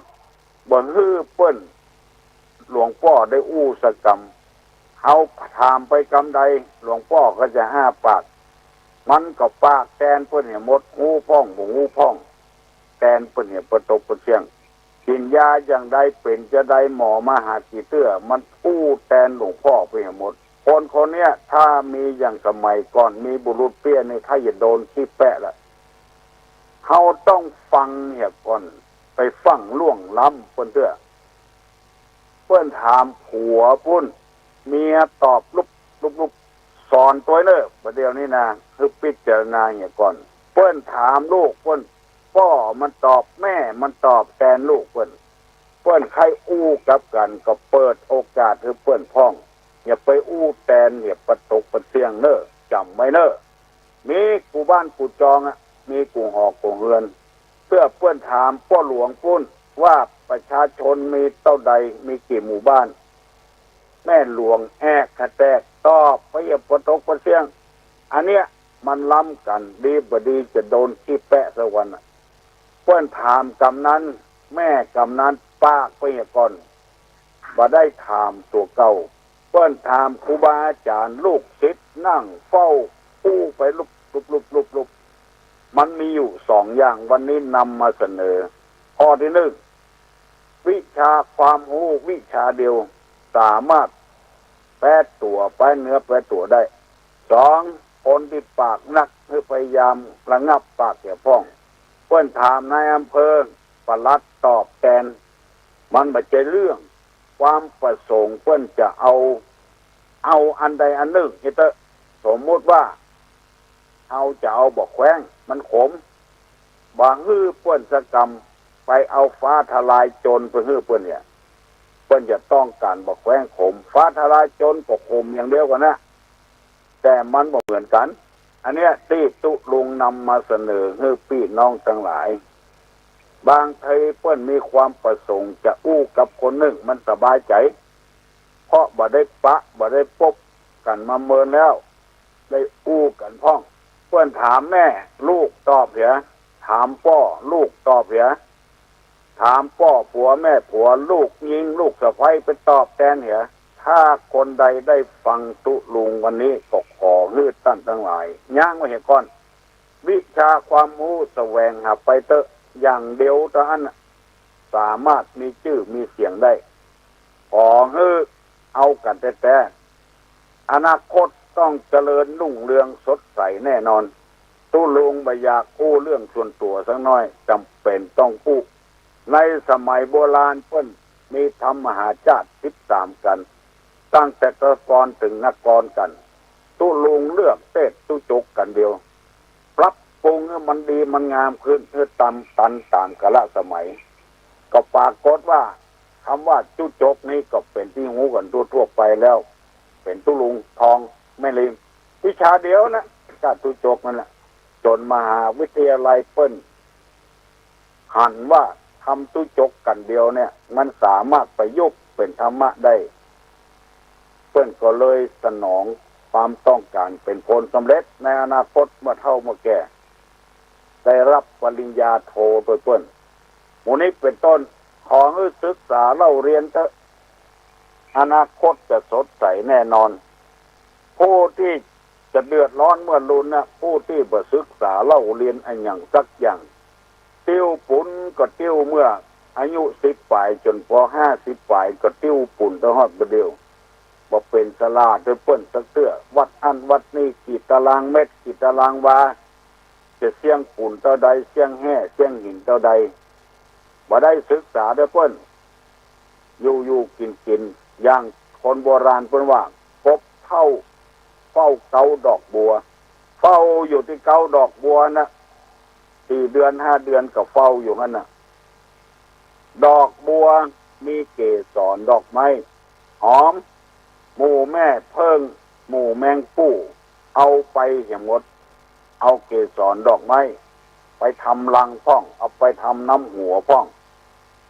น้ำหัวเพิ่งนี่หวานกบเท่าเฝ้าอยู่หั่นตลอดเวลาบ่ได้อย่างสักอย่างเพราะว่าอนาคตจะได้บ่สดใสจะเจริญรุ่งเรืองเพราะว่าบ่ศึกษาเล่าเรียนพระธรรมคำสั่งสอนที่ตู้เจ้าพระนายเปิ้นสอนถึงวันนี้จากสถานีวิทยุต่างๆโดยเฉพาะสถานีวิทยุพระพุทธศาสนาจังหวัดเชียงใหม่ภายใต้การนำของพระเดชพระคุณท่านเจ้าคุณเทพวรสิทธาจารย์วัดพระธาตุดอยสุเทพออกตลอดคืนตลอดวันเลยเป็นธรรมะคำสั่งสอนบ่ฟังสักคำบ่ศึกษาสักคำแล้วก็ไปทำผิดทำพลาดในที่สุดมาก็รับเพราะรับกรรมอนาคตก็บ่สดใสพี่น้องทั้งหลายตุลุงนำมาเสนอ2 ข้อแล้วเนอะคนที่อนาคตบ่สดใสจะเดือดร้อนเมื่อรุ่นนี้นะ1เป็นคนบ่แสวงหาทรัพย์สมบัติเมื่อยามหนุ่มยามกำอยู่กินไปเป็นวันเหินเลินเล่อขึ้นล่อง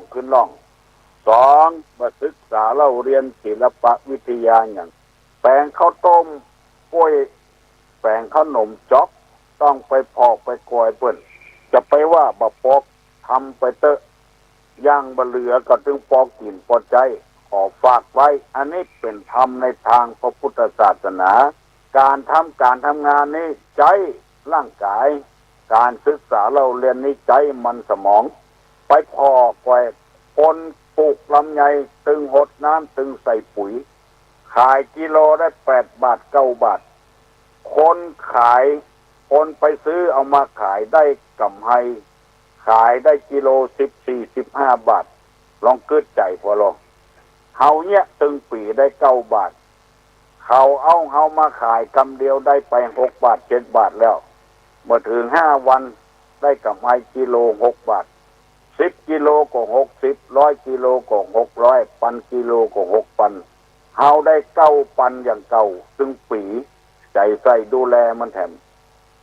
ค คนที่ทำงานมันสมองเนี่ยเป็นคนที่ร่ำรวย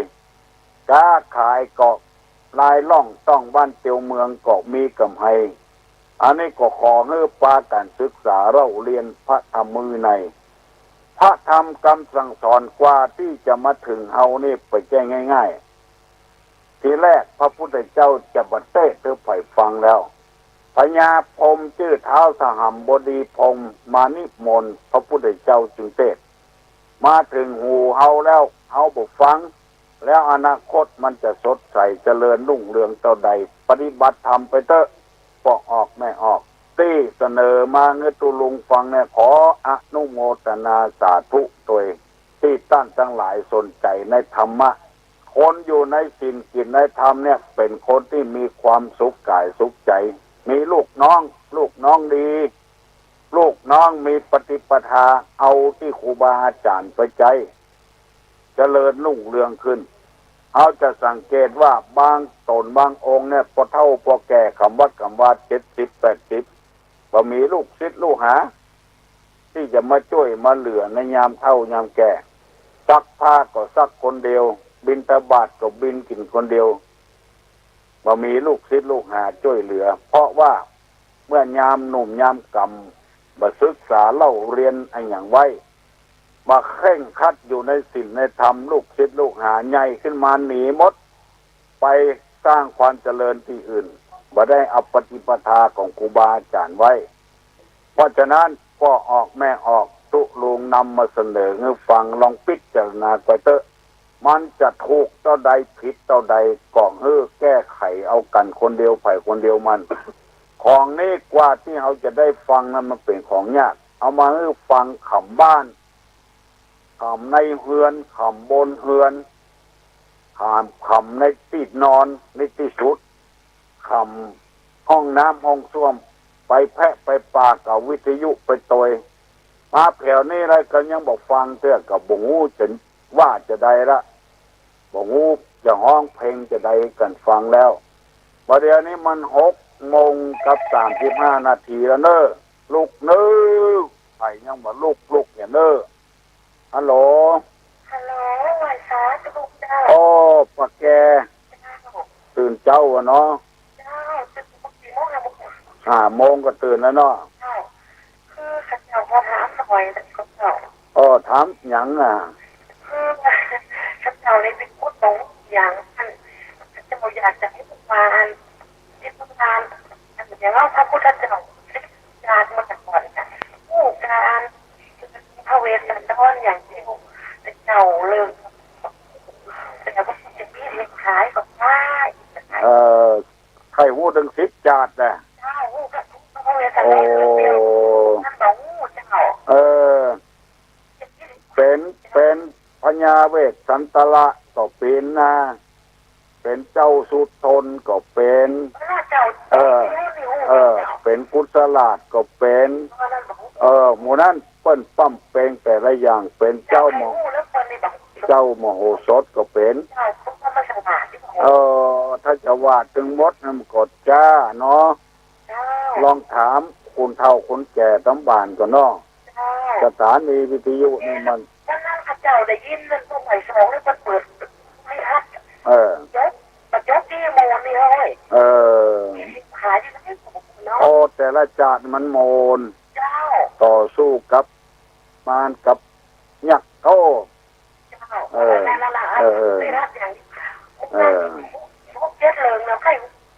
แค่งูมดเลยสักวันเนาะตุลุงจะมาอู่ฟังเนาะวันนี้มันบรรจบอ่ะเจ้าอันวันหน้าเป็นเจ้ามีสัก2 ชั่วโมงเป็นว่าสุดฮอดมีหูเจ้าเป็นโมโหสดเป็นโมโหสดเป็นกุศลาชเป็นเตมิยะนี่ฮะที่ว่าแต่งหน้าปิ้นใบมันก่อนปิ้นใบนะจ๊ะนะความอดทนความเพียรสติมีเลขขมะมีการบวชน่าจะ10 อย่างก่อน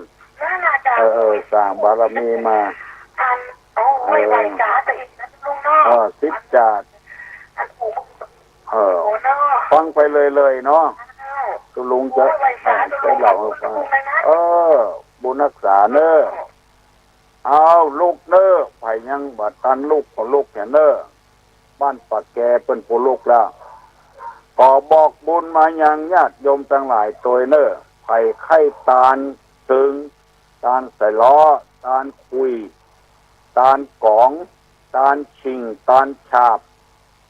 ไผ่ไข่ตาลอาละนาดมีเวลานี้มีโรงเรียน2 โรงเรียนอยู่ในอำเภอหางดงมาบอกเพื่อตุลุงว่าใครได้เครื่องดนตรีหมู่นี้เอาไว้กับโรงเรียนให้ละอ่อนได้ฝึกสอนสืบวัฒนธรรมประเพณีเป็นต้นว่าโรงเรียนต่องกายโรงเรียนบ้านปงปุ่นกุนนะเปิ้นทำหนังสือทำโครงการมาให้ตุลุงโอ้จะให้ตุลุงในเกาะผู้ซื่อๆนะต่างทรัพย์ภายนอกในเกาะคัดสวนพ้องต้องทนุบำรุงวัดวาศาสนาให้การศึกษาเราเรียนประเดี๋ยวนี้ที่วัดนี่มันมีโรงเรียนพุทธศาสนาวันอาทิตย์มีโรงเรียนนักธรรมมีโรงเรียนอภิธรรมมีโรงเรียนบาลีปัจจัยกับพัฒนาวัดอย่างเดียวแต่ละโรงเรียนนี้ก็ต้องต้องจ่ายเงินว่าต้องไปได้งบประมาณที่ไหนได้มาก็จ่ายไปจนมีคนจบปริญญาก็มีจบนักธรรมเอกก็มีอภิธรรมบัณฑิตก็มีกำลังเรียนกันอยู่สำหรับครูบาอาจารย์สอนก็จำเป็นจะต้องกล้าอิดกล้าหิวเป็นพ้องจะไปคิดใจว่าตุลุงมีเงินมีทองเนอะด้านทรัพย์สมบัติภายนอกในเกาะกำลังรู้สึกว่าจะเดือดร้อนแต่บักคอของไผมีเท่าใดก็ทำไปต้องอั้นบ่ฮื้อมันล้ำไปทำอย่างพระเจ้าแผ่นดินเพิ่นทำเศรษฐกิจเพียงพอเศรษฐกิจพอเพียงสอนผู้ย่างที่มันเป็นธรรมะ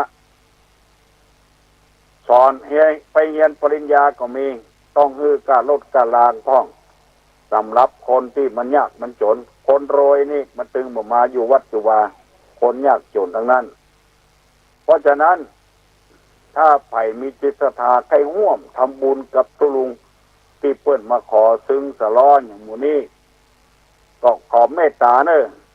ส่งซึ้งส่งสะล้อส่งในอย่างที่มันบัดใจแล้ว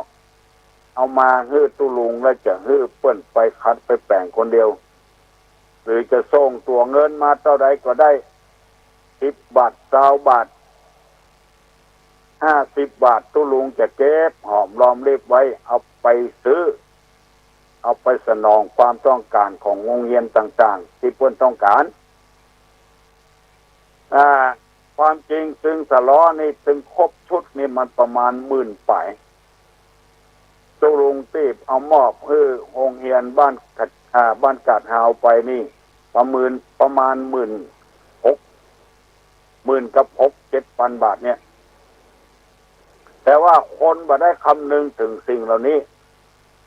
บางทีเล่นกีฬานี่งบไปเป็น50,000 60,000เป็นแสนคุณก็มีได้เงินงบประมาณมาจะมาละอ่อนเล่นบ่มีเงินงบประมาณเขาก็แปลกใจหมู่นี้เป็นต้นขอเจอเนอใครให้มีจิตศรัทธาร่วมทำบุญกับตุลุงกดเจอเนอแล้วก็วัน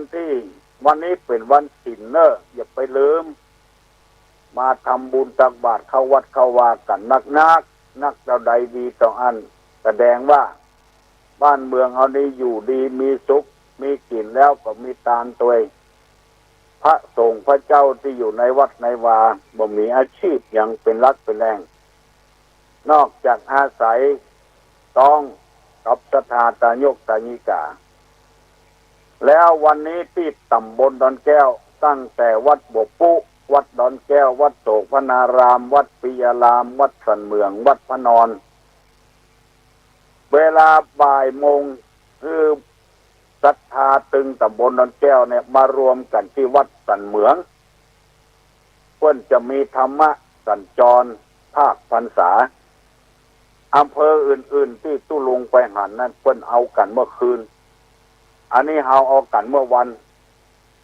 เพราะว่าในก็ศรัทธามาฟังธรรมอยู่แล้วก็ปากันไปให้ก่อน3 ศีลบ่ได้ปีนี้วัดปีอารามวัดสันเหมืองและวัดพระนอนสุดท้ายโดยกันวัดเฮาย่างการฟังเทศน์ให้ก่อนแล้วไปฟังเป็นหมู่เป็นจุมฮัลโหล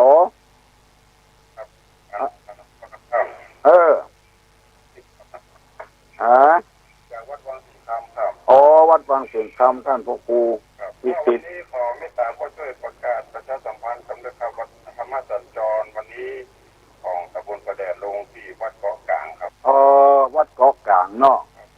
วัดครูบาปาโมกเนาะพี่น้องตำบลประแดดเนอกูบ้านกูจองเพิ่นไปรวมกันที่วัดเกาะกลางเนอวันนี้เมื่อคืนเอากันเมื่อคืนเนอยินดีแล้วเนอท่านพ่อครูที่ให้เกียรติมาใจสถานีวิทยุตุลุงก็ประกาศไปแล้วเนอของเงือไปอย่างเก่าอย่างเดิมวันนั้นตุลุงปฏิต้าไม่อีกจะได้ฝนตก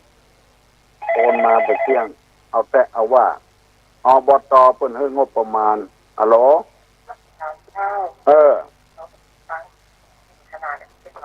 ม่วนขนาดจ๋าเข้าใจดีล่ะฮะบุรุษขี้เปียนะมีวิชาอันเดียวได้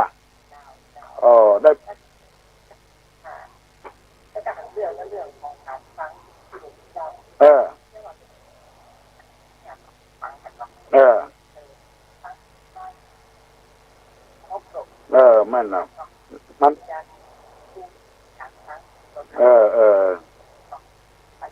นเป็นอย่างนี้นะคือฟังเหมือนเพื่อนฟังวิทยุอ่ะฟังเพลงอ่ะบางทีเขาว่าไปแล้วกลับมาถามเขาทางผมมีเขาก็แก้กับแม่ซึ่งอย่างนั้นนะ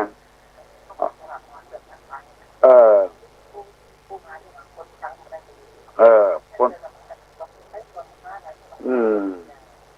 มันบ่มีสมาธิเนาะก็ตั้งใจฟังแต่มันก็ดีฟังตัวเนี่ยการตัว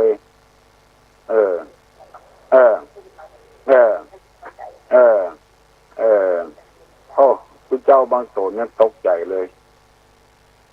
ตู้จกเลยเป็นเจ้าคณะอำเภอว่าเฮาเทศบ่เราก็แก้งแน่นอนได้ขึ้นใหญ่ขึ้นสูง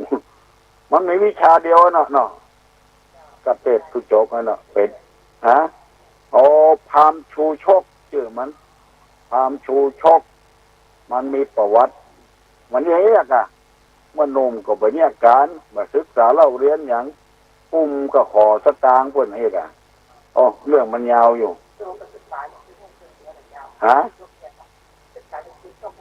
เทศก็ไปได้ศึกษากับมันศึกษาหลายอย่างก็เอามาเปาะกันเอามาประยุกต์มาเป็นคำสอนมหาวิทยาลัยเปิ้นหันว่าอันนี้มันเข้าท่าดีท่านมหาสง่านะก็มันคล้ายๆลูกศิษย์ลูกหาเนาะชูชกมันจะจบบ้านเฮาว่าตุจบจุเปิ้นว่าจุจบบ่ใช่ว่าตุนะแล้วมันแพงเอาไปทำมา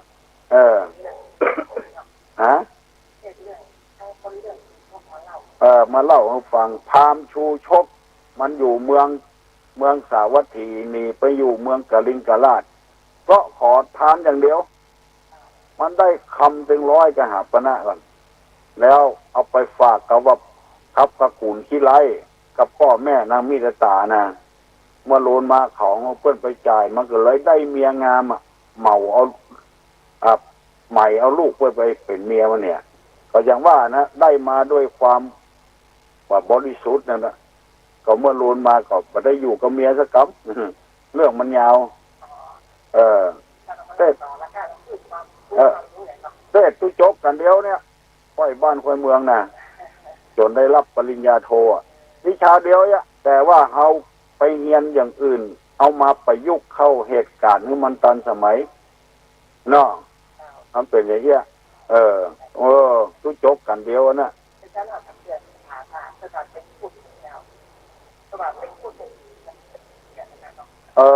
วันเป็งพุธนั้นส่วนมากเดือนอื่นเพิ่นมาเอาเดือน6คนก่อนเดือน6เมืองกว่าเดือนมีนาพวกผ่านมาแล้วถ้าเดือนใดเป็นเดือน6ใดเป็นเป็งพุธนี่เพิ่นใส่บาตรอุปคุตกันเพิ่นเล่ามาว่าที่วัดอุปคุตนั่นน่ะมีตุเจ้าตนไปบิณฑบาตในวันเป็งพุธน่ะแล้วก็มีตุกตะมีคนทุกอยากเห็นใจนะไปใส่บาตรตุเจ้าแล้วไปขอว่าตุเจ้ามันอยู่วัดไหนหันเข้าอยู่ที่วัดอุปคุตน่ะที่วันตกผู้ได้ฐานนั่นน่ะแล้วหมอนั่นที่ได้ใส่บาตรอุปคุตกดเจริญรุ่งเรืองขึ้นมามีให้มีนาสาโทเหมือนกับว่าเนรมิตเอาคนก็เลยใครได้เงินใครได้ทองเหมือนกับตุกตะคนเนี้ยก็ปากันใส่บาตรวันเดือนเป็งพุธวันศีลวันนี้พุธเหมือนกันแต่ว่าบัดสำคัญเท่าใดมุกนะเดือน6เป็งเหมือนจะปะเครื่องแล้วเพิ่นมีแถมว่าวันเดือน6เป็งนั่นน่ะยาทุกชนิดในร่างกายคนอันเนี้ยมันจะไปอยู่ที่ยอดไม้ขี้เหล็กเพิ่นว่านะเพราะฉะนั้นถ้าเดือน6บอกว่าพุธก็จ้างพัดศุกร์เสาร์ก็จ้างเอายอดพระขี้เหล็กมาลวกกินกับน้ำพริกก็ได้กินกันอย่างมาได้จะเป็นยาเจ็บแข้งเจ็บขาเจ็บหลังนี่หายหมดเป็นวันเดือน6วันพระนะวันเดือน6เป็งนะอันเนี้ยที่ตู้ลงหูมาพ่องเก็บมาใส่ทำตู้จุกรู้เรื่องเนี้ยเพิ่นก็เลยเขาก็อวดตัวเก่าไว้ซะมาจ้างไว้ได้หลีกเลี่ยงถึงมาได้ยกตัวอย่างให้ฟังนี่เนาะวิชาเดียวก็ได้เป็นตู้เป็นเจ้ามีหน้ามีตาด้วยเปิ้นพ่องไปที่ไหนไปก็ไหวก็สาบ่งหูเรื่องเนาะดีแล้วเนอะกำเดียวจะกิ้งมาหันมาจะประท้วงแบบว่าเจริญพรดีแล้วเนอะวันที่12ก็จะได้ประกาศเพื่อพี่น้องได้ฟังเรื่อยๆกลัวจะไม่ได้ยินฮัลโหลสาวกผู้ใจที่ได้เป็นปัญญาและมีความกตัญญูต่อมารดาและทำที่พระพุทธเจ้าแสดงโปรดพระมารดานั้นชื่อว่าทำอย่างขับขังแบบเป็นเทวบุตรเคยเป็นพระมารดามาก่อนแสดงคำที่ทำมาอย่างและในการผู้ฟังแบบตื่นตอบใจแล้วก็หลวงพ่อก็ช่วยอธิบายครับยินดีเนอะเพื่อนถามมาจัดดีว่าพระพุทธเจ้ายกให้ตุเจ้าตนใดเป็นเอตทัคคะในทางปัญญาและมีความกตัญญูต่อแม่ผู้บังเกิดเจ้าไอ้ได้ตอบมาเนอะแล้วทำที่พระพุทธเจ้าเทศให้พระมารดาบนสวรรค์ชั้นดุสิตเป็นธรรมชื่ออะไรอย่างไผ่ตอบได้ตอบเพื่อตุลุงเนอะแล้วก็7 โมงแล้วกำเดียวเราจะได้ศรัทธามาเต็มวัดเต็มวาละฮัลโหลภาษาลิบุตรเลิศทางปัญญาพระอภิธรรมสั่ง7 คัมภีร์ครับยินดีเนอะบุญรักษาทางดอยสุเทพปุ่นเปิดตอบมาแล้วเนอะปางม่วงที่โทรมาตะกี้นะเปิ้นถามมาเปิ้นตอบมาแล้วอย่างนี้ดีมากถามมาก็ตอบไปไม่ใช่เรื่องไร้สาระเรื่องประโยชน์พระสารีบุตรนี่อุดมด้วยปัญญาขนาดว่านับทรายในต้าน้ำมีกี่เม็ดงูหมดบวกลบคูณหารเอาคำนวณเอางูหมดฝนตกลงมามีกี่เม็ดก็งูหมดมีสติปัญญาล้ำเลิศฮัลโหลเดือน6เป็นเดือนมีนาบุญนาถ้า6เป็นตรงกับวันพุธนี่เปิ้นใส่บาตรอุปคุตกันเนอะถ้าว่ามันเป็นบัดตรงกับวันพุธวันอย่างก็จ้าง6เป็นนะฮัลโหลเดือน6เป็นนะเปิ้นลวกผักขี้เหล็ก ยาทุกชนิดจะขึ้นไปอยู่ที่ยอดพระขี้เหล็กหมดอันนี้ตู้ลุงก็ได้ยินมาเขานะเนาะเดือนมีนา50เมื่อก่อนเนอะแค่ปีนี้ล่วงมาแล้วพระสารีบุตรนี่มีปัญญามากเพราะมีปัญญามากนั้นถึงได้เป็นพระอรหันต์จ้ากว่าเปิ้นบริวารเพื่อนฝูงนี่พอได้รับฟังพระพุทธเจ้าตรัสสำเร็จเป็นพระอรหันต์เลยแต่สารีบุตรนี่เมากึดนักบ่ได้ตรัสรู้บ่ได้เป็นอรหันต์เตื้อกึดนักวันหนึ่งพระพุทธเจ้าอยู่ประทับอยู่ที่ถ้ำสุกละขัตตาบนเขากิจกูฏบนดอยกิจกูฏนี้จะมีกุฏิของพระพุทธเจ้าเรียกว่ากันทกุติกันทกุดีลุ่มมานี่จะมีถ้ำชื่อถ้ำสุกละขัตตาวันหนึ่งพระพุทธเจ้าประทับอยู่ในถ้ำพระสารีบุตรยังบ่ได้เป็นพระอรหันต์เตื้อนั่งวีเพื่อพระพุทธเจ้าถวายพัดมีพราหมณ์คนหนึ่งชื่อว่าทีฆะนักขะอคิเวสนาโคตเข้าไปหาพระพุทธเจ้าว่าในโลกเนี้ยบ่เชื่ออย่างสักอย่างน้ำมีบุญคุณก็บ่เชื่อลมมีบุญคุณก็บ่เชื่อไฟกาดินกามีบุญคุณก็บ่เชื่อพ่อแม่มีบุญคุณก็บ่เชื่ออย่างสักอย่างพระพุทธเจ้าได้ตรัสรู้ก็บ่เชื่อพระพุทธเจ้าว่าบัดเชื่อนั้นเป็นไปบ่ได้ต้องเชื่อสักอย่างพราหมณ์คนนั้นก็ว่าบัดเชื่ออย่างสักอย่างในโลกนี้มันเป็นไปธรรมดามันพระพุทธเจ้าว่าเชื่อถามเข้าทีฆะนักขะอคิเวสนาโคตถามว่าท่านก็ยังเชื่ออยู่พระพุทธเจ้าถามว่าท่านก็ยังเชื่ออยู่พราหมณ์คนนั้นถามว่าเชื่ออย่างเชื่อในความบ่เชื่อของตัวเองนั่นน่ะอันนั้นคือความเชื่ออันนั้นคือตัวเชื่อในความบ่เชื่อของตัวเองในที่สุดพระสารีบุตรได้ยินพระพุทธเจ้าเทศน์อันละจะได้สำเร็จเป็นพระอรหันต์ได้15 วันก่อนเช่นจะได้เป็นพระอรหันต์อันนี้กล่าวถึงว่าพระสารีบุตรมีปัญญาเลิศล้ำพระพุทธเจ้ายกย่องว่าเป็นผู้มีปัญญาคณะสงฆ์ไทยเฮาจึงนำเอากรรมนั้นมาแปลเป็นแผ่นเดียวว่าที่เปิ้นฮื้อคนผู้เจ้าได้เป็นพระครูเป็นพระครูเป็นเจ้าคุณจันธรรมดาจันราชจันเทพจันธรรมจันพรหมได้เป็นสมเด็จก็เอาคติอันเนี้ยที่พระพุทธเจ้ายกย่องพระสารีบุตรเนี่ยว่าเป็นผู้เลิศในทางปัญญาก็เลยเอามาแต่งตั้งเป็นพระครูเป็นจันนั้นจันนี้ต่อมาออกหรือพอออกไปออกอย่าไปสงสัยทำกันมาเมื่อ 2,500 กว่าปีมาแล้ว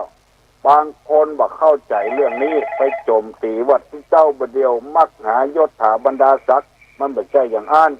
ไม่ใช่ตามที่เฮาคิดใจฮัลโหลอ๋อได้กูอย่างเนอะได้กูอย่างขอสิ่งเหล่านั้นจะไปเป็นของดิบของแดงเนาะกินดิบป่าดิบกาเหล้ายานี่กายาบ้ายาอีนี่จะไปใส่เนอะข้าวต้มขนมใส่ไปเตอะใส่ไปเตอะ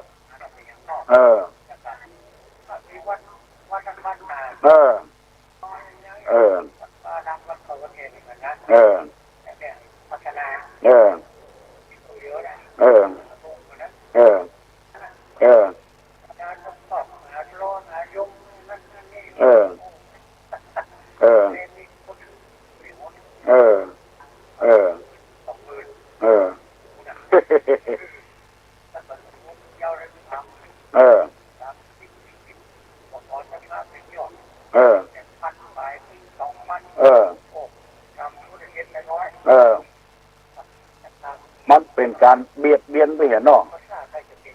อันกะถ้าเฮาเนี่ยบ่ได้เฮาก็บ่คือละเนาะขอเปิ้นไปเป็นปัน2 ปัน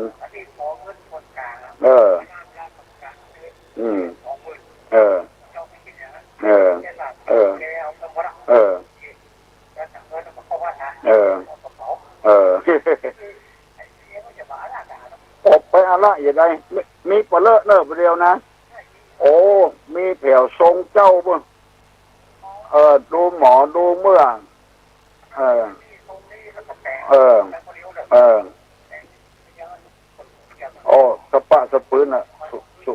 มาอย่าเตอะแปลงเถียบปลัดคิดปุ่นมีปลาไม่เดียวเออเออเออเออเออเออเออเออเป็นธุรกิจกะรับจ้างชาวบ้านมีปลาอยู่อ๋อปลาอยู่มีกูอำเภอประเดียวเออพอไปใจมีปลาเขาเฮียนแบบกันลายไผ่ลายมันเรื่องมันนะเออเออเออเออเออเออเออโอ้มีนักกะโอ้ทุลงก็ไปหันละเขาก็บอกว่าอย่างละเออเออเออเออเออ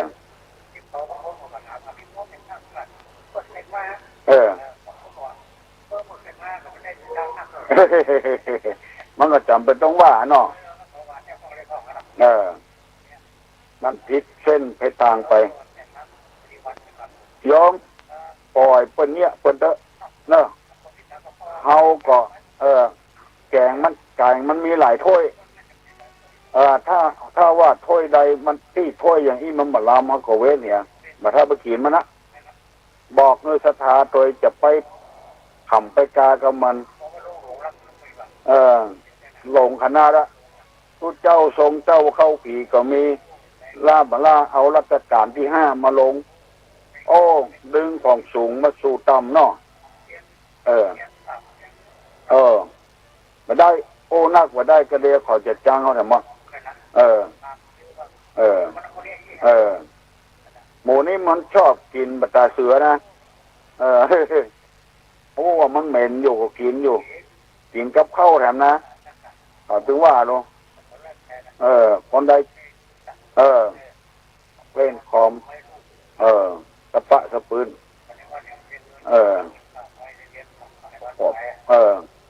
แล้วลองสังเกตพอเถอะบ่มีคุณงามความดีอย่างมาได้เป็นอย่างตัวเปิ้นซะยังเวลาเปิ้นไปประชุมก็บ่ไปบ่สนใจอ้างหันอ้างนี่จ้างเขาเถอะเขาจะเตียวลงก็ปล่อยเขาเตียวไปเถอะเขาจะไปหลงกับมันพอมีความชัดเจนนะเนาะแกงมันมีหลายถ้วยเลือกกินเถอะทำไหนก็เหมือนกันเอาฟังตู้ลงไปถึงวันเถอะ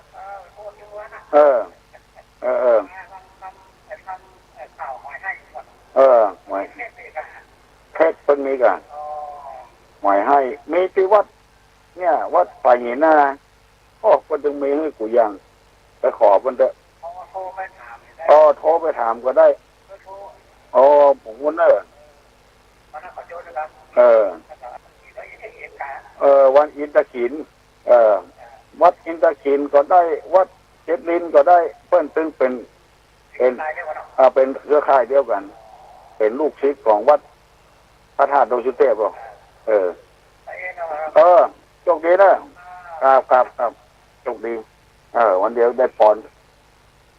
ปัดปอนนั่นสัพพิติโยวิวัจจันตุสัพพะโลโกวินัสสตุมาเถภวะตุนตะลาโยสุขีติขายุโกภวะอภิวาทนาสีริสานิจังวุธาปัจจายิโนยัตตาโลธรรมาวัฏันติอายุวันโนสุขังปะลัง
วันนี้เป็นวันพระ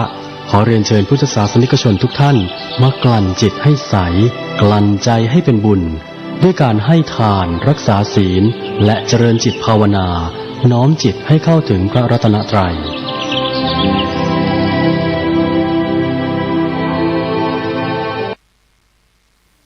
พระธรรมคำสอนของหลวงพ่อชาสุภัทโท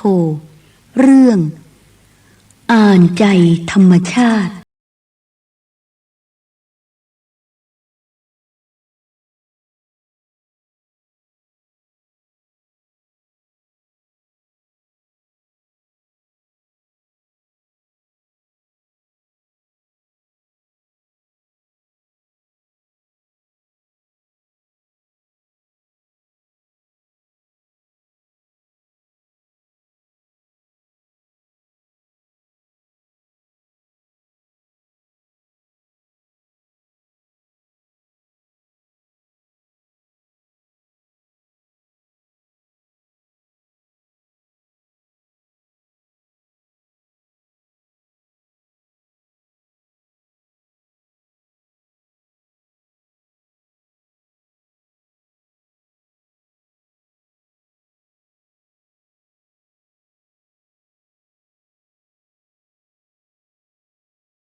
มันตัวเดียวกันทั้งนั้นไม่ใช่คนละตัวแต่เราไม่รู้เรื่องของมันพระพุทธเจ้าของเราและสาวกทั้งหลายของพระองค์นั้นท่านก็อยากเหมือนกันแต่อยากของท่านนั้นเป็นเพียงอาการของจิตเฉยๆหรือไม่อยากของท่าน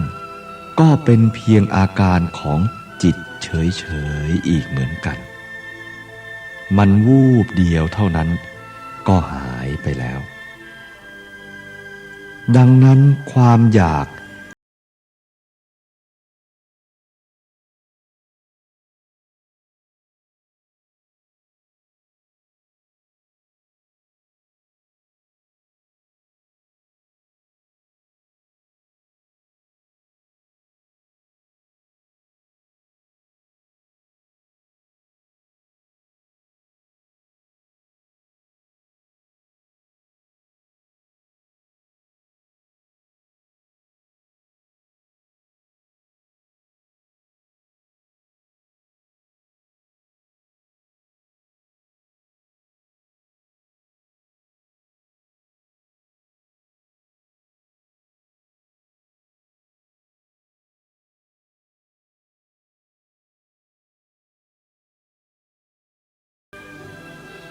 เหมือนชาวประมงที่ออกไปทอดแหนั่นแหละทอดแหออกไปถูกปลาตัวใหญ่เจ้าของผู้ทอดแหจะคิดอย่างไรก็กลัวปลาจะออกจากแหไปเสีย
ไม่ได้หรอกแล้วก็เลยหยุดเลิกทำเลิกปฏิบัติถ้าเกิดความคิดอย่างนี้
พอมีความรู้สึกเกิดขึ้นมาว่าเช่นว่าเราได้กระทบรูปเสียงกลิ่นรสโผฏฐัพพะก็มีความชอบใจบ้างไม่ชอบใจบ้างคือมีความยึดมั่นถือมั่นเต็มอยู่ในใจของเราดังนั้นพระพุทธเจ้าท่านจึงให้คลี่คลายออกเรื่องที่มันเกิดขึ้นมาเนี่ยให้ยกเอาความไม่เที่ยง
จิตสงบ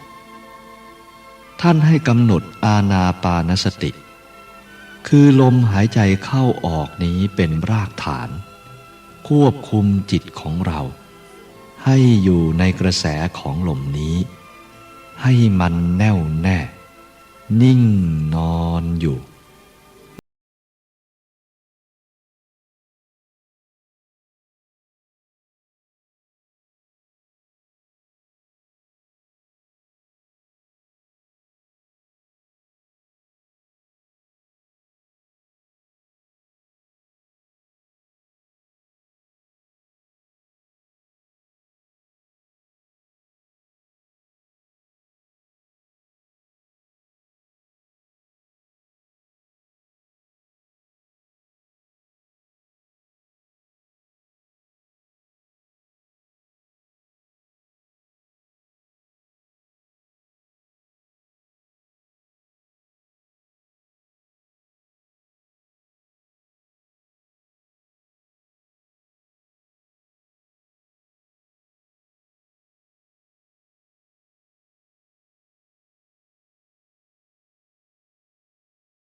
เรียกว่าสงบสงบจากอารมณ์ทั้งหลาย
นั้นไม่ไปสำคัญมั่นหมายในอารมณ์เหล่านั้นทั้งที่ชอบใจและไม่ชอบใจไม่ไปยึดมั่นถือมั่น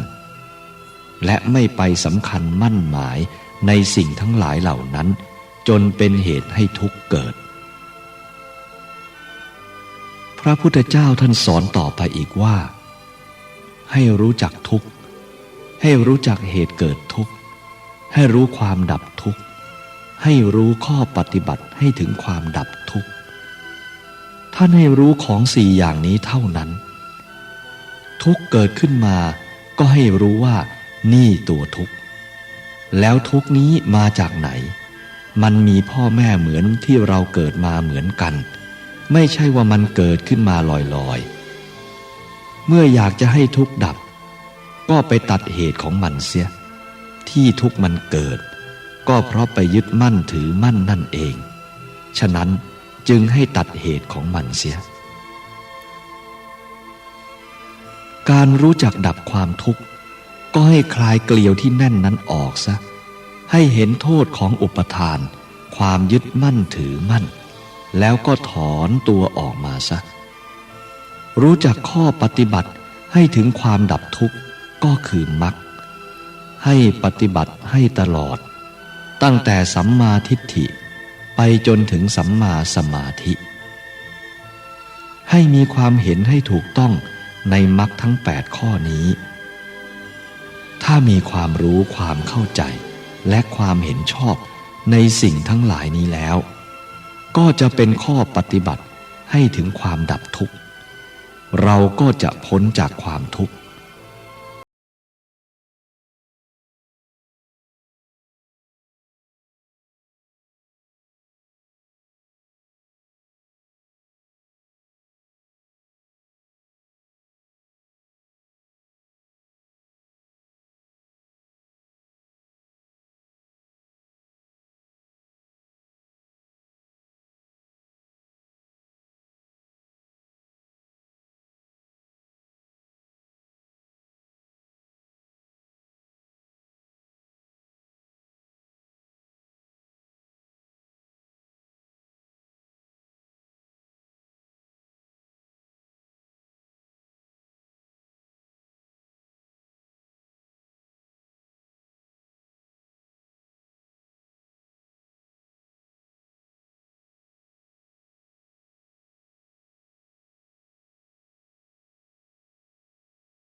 ท่านสาธุชนสดับฟังพระธรรมคำสั่งสอนของพระโพธิญาณเถระหลวงพ่อชาสุภัทโทแห่งวัดหนองป่าพงเรื่องอยู่เพื่ออะไรและธรรมปฏิสันถาน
หลายไปเยี่ยมก็ไม่ได้สนองศรัทธาอย่างเต็มที่เพราะว่าเสียงมันจะหมดแล้ว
เป็นอะไรหรอก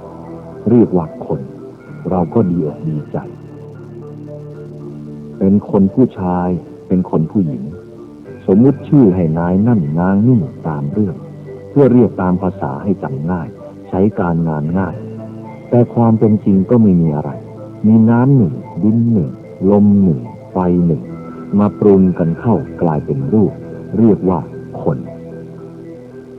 โยมอย่าเพิ่งดีใจนะดูไปดูมาก็ไม่มีคนหรอกที่มันเข้มแข็งพวกเนื้อพวกหนัง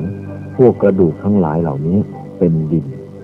อาการที่มันเหลวๆตามสภาพร่างกายนั้นเราเรียกว่าน้ำอาการที่มันอบอุ่นอยู่ในร่างกายเราเรียกว่าไฟอาการที่มันพัดไปมาอยู่ในร่างกายคนเรานี้ลมพัดขึ้นเบื้องบนพัดลงเบื้องต่ำนี้เรียกว่าลม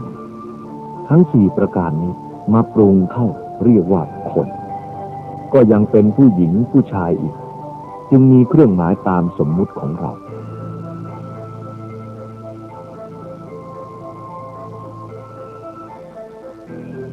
แต่อยู่ที่วัดป่าพงที่ไม่เป็นผู้หญิงไม่เป็นผู้ชายก็มีเป็นนปุงสักกลิงไม่ใช่อิทธิลิงไม่ใช่ปุงลิงคือซากศพที่เขาเอาเนื้อเอาหนังออกหมดแล้วเหลือแต่โครงกระดูกเท่านั้นเป็นซากโครงกระดูกเขาแขวนไว้ไปดูก็ไม่เห็นว่าเป็นผู้หญิงหรือผู้ชายใครไปถามว่านี่เป็นผู้หญิงหรือผู้ชายก็ได้แต่มองหน้ากันเพราะมันมีแต่โครงกระดูกเท่านั้นเนื้อหนังออกหมดแล้วพวกเราทั้งหลายก็ไม่รู้ทุกคนไปวัดป่าพงเข้าไปในศาลาก็ไปดูโครงกระดูกบางคนดูไม่ได้วิ่งออกจากศาลาเลยกลัวเจ้าของอย่างนั้นเข้าใจว่าไม่เคยเห็นตัวเราเองสักทีไปกลัวกระดูกไม่นึกถึงคุณค่าของกระดูกเราเดินมาจากบ้านนั่งรถมาจากบ้านถ้าไม่มีกระดูกจะเป็นอย่างไรจะเดินไปมาได้ไหมเกิดมาพร้อมกันไม่เคยเห็นกันนอนเบาะอันเดียวกันไม่เคยเห็นกันนี่แสดงว่าเราบุญมากที่มาเห็นแก่แล้ว50 ปี60 ปี70 ปีไปวัดป่าพงเห็นโครงกระดูกกลัวนี่อะไรไม่รู้แสดงว่าเราไม่คุ้นเคยเลยไม่รู้จักตัวเรากลับไปบ้านก็ยังนอนไม่หลับอยู่3-4 วันแต่ก็นอนกับโครงกระดูกนั่นแหละไม่ใช่นอนที่อื่นหรอกห่มผ้าผืนเดียวกันอะไรด้วยกันนั่งบริโภคข้าวด้วยกันแต่เราก็กลัวนี่แสดงว่าเราห่างเหินจากตัวเรามากที่สุดน่าสงสารไปดูแต่อย่างอื่นไปดูต้นไม้ไปดูวัตถุอื่นๆว่าอันนั้นโตอันนี้เล็กอันนั้นสั้นอันนั้นยาวนี่ไปดูแต่วัตถุของอื่นนอกจากตัวเราไม่เคยมองดูตัวเราเลยถ้าพูดตรงๆแล้วก็น่าสงสารมนุษย์เหมือนกันดังนั้นคนเราจึงขาดที่พึ่ง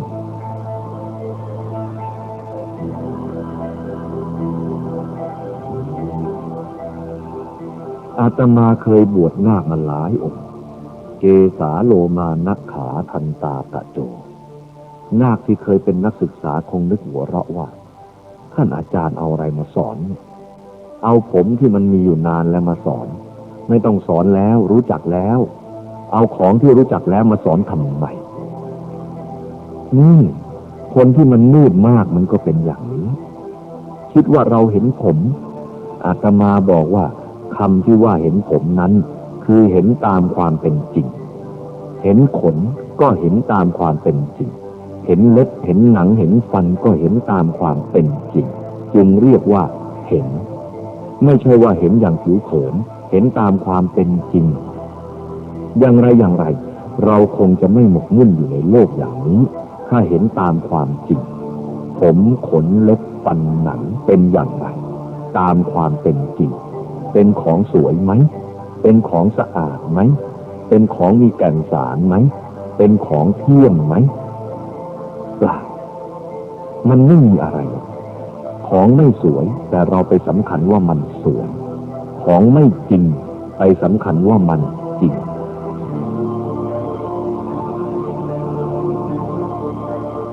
อย่างเกสาโลมานะขาทันตาตะโจคือผมขนเล็บฟันหนังคนเราไปติดอยู่นี่พระพุทธองค์ท่านยกมาทั้ง5 ประการนี้ เป็นมูลกรรมฐานสอนให้รู้จักกรรมฐานทั้งห้านี้เป็นอนิจจังเป็นทุกขังเป็นอนัตตาไม่ใช่ตัวไม่ใช่ตนไม่ใช่เราไม่ใช่เขาเราเกิดขึ้นมาก็หลงมันซึ่งเป็นของโสโครกดูสิคนเราไม่อาบน้ำสัก2 วันสิเข้าใกล้กันได้ไหมมันเหม็นเหงื่อออกมากๆไปนั่งทำงานรวมกันอย่างนี้เหม็นทั้งนั้นแหละกลับไปบ้านอาบน้ำถูสบู่ออกหายเหม็นไปนิดหนึ่งก็หอมสบู่ขึ้นมาได้ถูสบู่มันก็หอมไอ้ตัวเหม็นก็อยู่อย่างเดิมนั่นแหละมันยังไม่ปรากฏเท่านั้นกลิ่นสบู่นะมันข่มไว้เมื่อหมดสบู่มันก็เหม็นตามเคย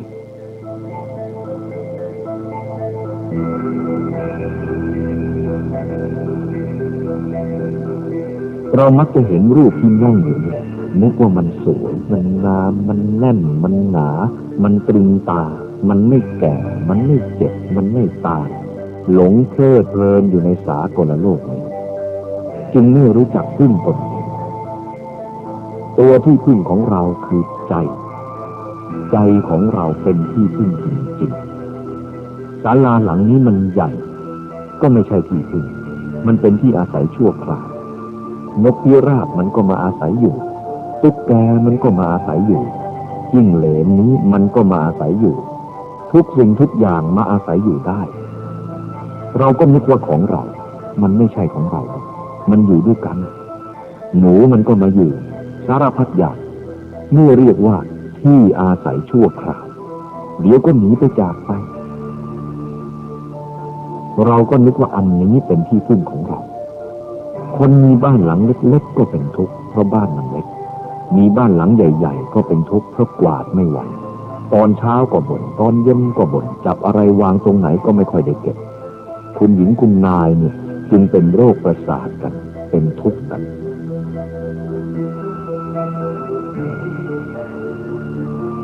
ฉะนั้นพระพุทธองค์จึงให้หาที่พึ่งคือหาใจของเราใจของเราเป็นสิ่งที่สำคัญโดยมากคนเราไม่ค่อยมองดูในสิ่งที่สำคัญไปมองดูที่อื่นที่ไม่สำคัญเป็นต้นว่ากวาดบ้านล้างจานก็มุ่งความสะอาดล้างถ้วยล้างจานให้มันสะอาดทุกสิ่งทุกอย่างมุ่งความสะอาดแต่ใจเจ้าของไม่เคยมุ่งเลยใจของเรามันเน่าบางทีก็โกรธหน้าบูดหน้าเบี้ยวเท่านั้นแหละก็ไปมุ่งแต่จานให้จานมันสะอาดใจของเราไม่สะอาดเท่าไหร่ก็ไม่มองดูเนี่ยเราขาดที่พึ่งเอาแต่ที่อาศัยแต่งบ้านแต่งช่องแต่งอะไรสารพัดอย่างแต่ใจของเราไม่ค่อยจะแต่งกันทุกไม่ค่อยจะมองดูใจนี่แหละเป็นสิ่งสำคัญพระพุทธองค์ท่านจึงพูดว่าให้หาที่พึ่งทางใจอัตตาหิอัตโนนาโถใครจะเป็นที่พึ่งได้ที่เป็นที่พึ่งที่แน่นอนก็คือใจของเรานี่เองไม่ใช่สิ่งอื่นพึ่งสิ่งอื่นก็พึ่งได้แต่ไม่ใช่ของที่แน่นอนเราจะพึ่งสิ่งอื่นได้ก็เพราะเราพึ่งตัวของเราเราต้องมีที่พึ่งก่อนจะพึ่งอาจารย์พึ่งญาติมิตรสหายทั้งหลายจะพึ่งได้ดีนั้นเราต้องทำตัวของเราเป็นที่พึ่งให้ได้เสียก่อน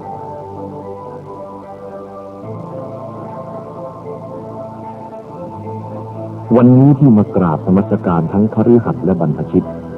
ขอให้รับโอวาทนี้ไปพิจารณาเราทุกคนให้นึกเสมอว่าเราคืออะไรเราเกิดมาทำไมนี่ถามปัญหาเจ้าของอยู่เสมอว่าเราเกิดมาทำไมให้ถามเสมอบางคนไม่รู้นะแต่อยากได้ความสุขใจมันทุกข์ไม่หายรวยก็ทุกข์จนก็ทุกข์เป็นเด็กเป็นคนโตก็ทุกข์ทุกข์หมดทุกอย่างเพราะอะไรเพราะว่ามันขาดปัญญาเป็นคนจนก็ทุกข์เพราะมันจนเป็นคนรวยก็ทุกข์เพราะมันรวยมากของมากๆรักษาคนเดียวในสมัยก่อนอาตมาเคยเป็นสามเณรเคยเทศน์ให้โยมฟังครูบาอาจารย์ท่านให้เทศน์พูดถึงความร่ำรวยในการมีทาสให้มีทาสสัก100ผู้หญิงก็ให้ได้สัก100ผู้ชายก็100มีช้างก็100มีวัวก็100มีควายก็100มีแต่สิ่งละ100ทั้งนั้นญาติโยมได้ฟังแล้วก็สบายใจ ให้โยมไปเลี้ยงควายสัก100เอาควาย100เอาวัว100มีทาสผู้หญิงผู้ชายอย่างละ100ให้โยมรักษาคนเดียวมันจะดีไหมไม่คิดดูแต่ความอยากมีวัวมีควายมีช้างมีม้ามีทาสสิ่งละร้อยน่าฟังอิ่มใจเหลือเกินมันสบายนะแต่อาตมาเห็นว่าได้สัก5สัก10ตัวก็พอแล้วแค่ฟันเชือกเท่านั้นก็เต็มทีแล้ว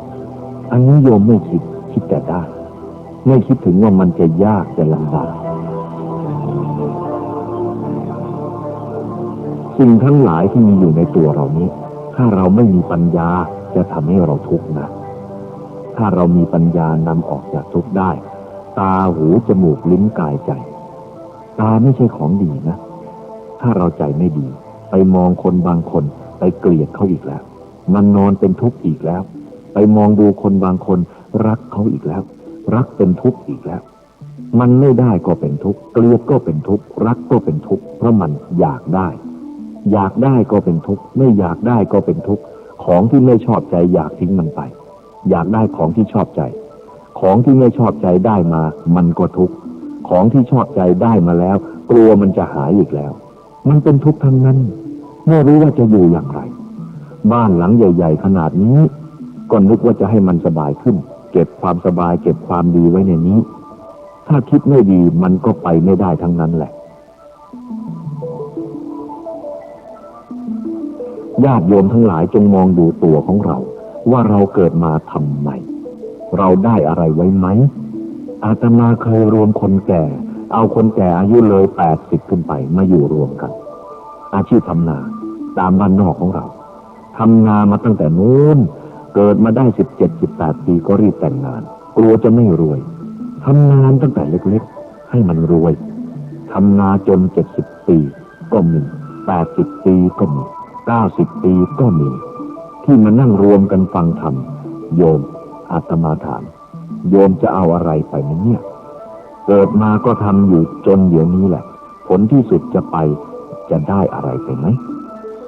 ไม่รู้จักตอบได้แต่ว่าจังว่า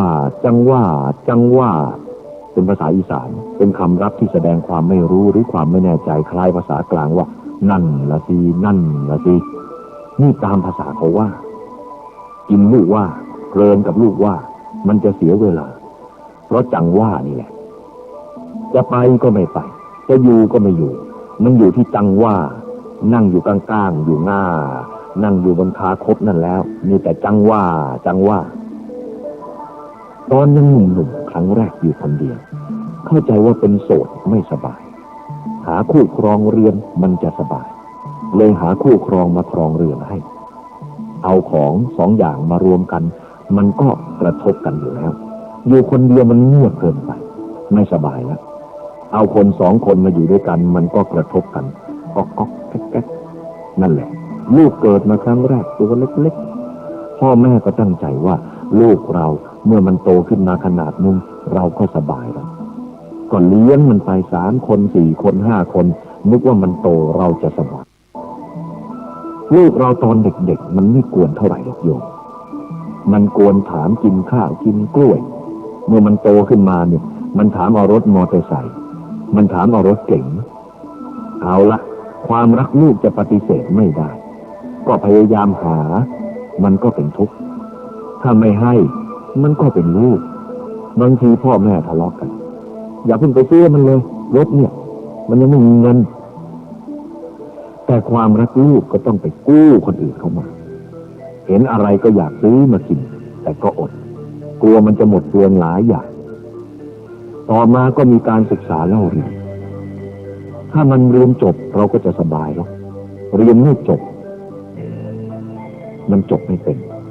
มันจะจบอะไรเรียนไม่มีจบทางพุทธศาสนานี่เรียนจบศาสตร์อื่นนอกนั้นมันเรียนต่อไปเรื่อยๆเรียนไม่จบเอาไปเอามาก็เลยวุ่นเท่านั้นแหละบ้านนึงเรียน4 คน5 คนตายพ่อแม่ทะเลาะกันไม่มีวันเว้นละอย่างนั้นความทุกข์มันเกิดมาภายหลังเราไม่เห็นนึกว่ามันจะไม่เป็นอย่างนี้ เมื่อมันมาถึงเข้าแล้วจึงรู้ว่าโอ้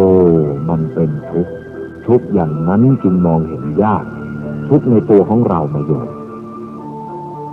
พูดตามประสาบ้านนอกของเราเรื่องฟันของเราไม่โยมตอนไปเลี้ยงวัวเลี้ยงควายขี้ถ่านไฟก็ยังเอามาถูฟันให้มันขาว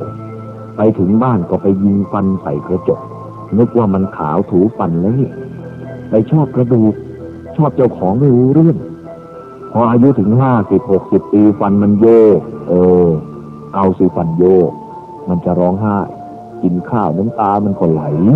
เหมือนกับถูกศอกถูกเข่าเขาอยู่ทุกเวลาฟันมันเจ็บมันปวดมันทุกข์มันยากมันลำบากนี่อาตมาผ่านมาแล้วเรื่องนี้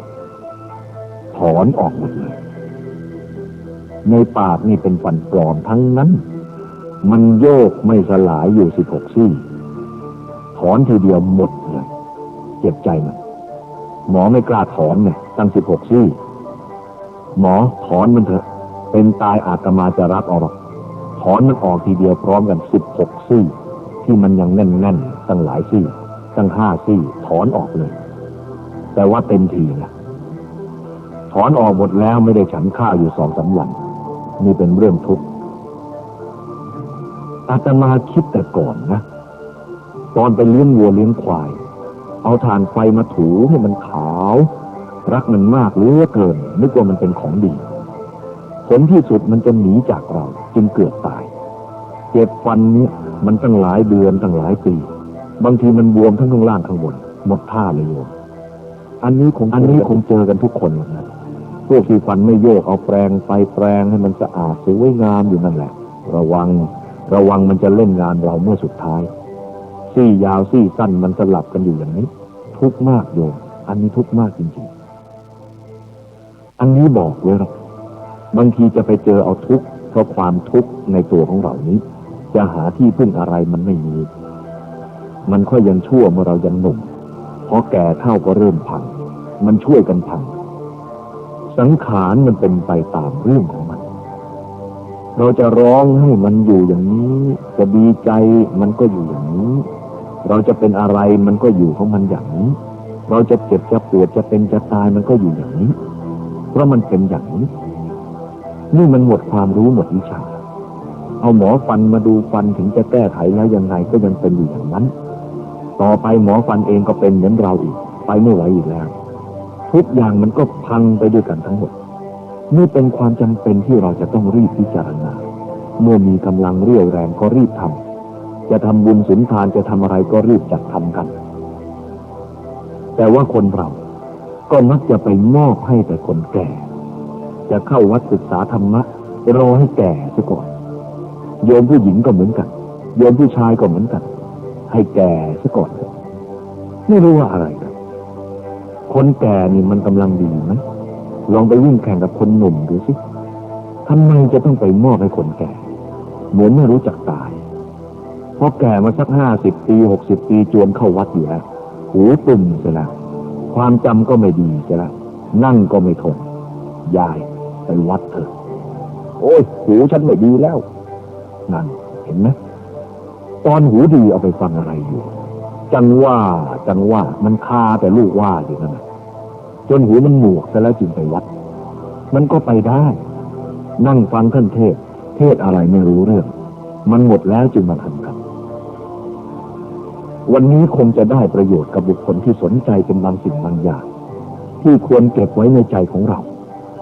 สิ่งทั้งหลายนี่เป็นมรดกของเราทั้งนั้นมันจะรวมมาให้เราแบกทั้งนั้นเลยขานี่เป็นสิ่งที่วิ่งได้มาแต่ก่อนอย่างขาอาตมาเนี่ยจะเดินมันก็หนักสกลร่างกายจะต้องแบกมันแต่ก่อนนั้นมันแบกเราบัดนี้เราแบกนะสมัยเป็นเด็กเห็นคนแก่ๆลุกขึ้นก็โอ้ยนั่งลงก็โอ้ยมันทุกข์ถึงขนาดนั้นเรายังไม่เห็นโทษมันเมื่อจะหนีจากมันเราไม่รู้จักที่ทำเจ็บทำปวดขึ้นมาเนี่ยเรียกว่าสังขารมันเป็นไปตามเรื่องของมันเป็นประดงไฟประดงข้อประดงงอประดงจิปาถะหมอเอายามาใส่ก็ไม่ถูกผลที่สุดก็พังไปทั้งหมดอีกคือสังขารมันเสื่อม มันเป็นไปตามสภาพของมันมันจะเป็นของมันอยู่อย่างนั้นอันนี้เป็นเรื่องของธรรมชาติฉะนั้นให้ญาติพี่น้องให้พากันเห็นถ้าเห็นแล้วก็จะไม่เป็นอะไรอย่างงูอสรพิษตัวร้ายๆมันเลื้อยมาเราเห็นมันก่อนก็หนีมันไม่ได้กัดเราหรอกเพราะเราได้ระวังถ้าเราไม่เห็นมันเดินไปไม่เห็นก็ไปเหยียบมันเดี๋ยวมันก็กัดเลย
ค่อยเข้าไปกระซิบใกล้หูคนไข้ว่า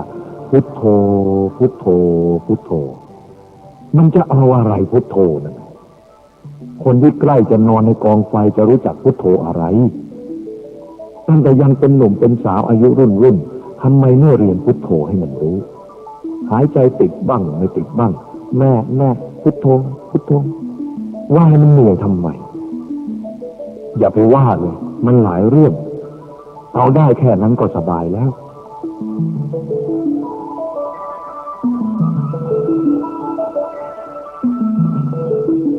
โยมชอบเอาแต่ต้นกับปลาย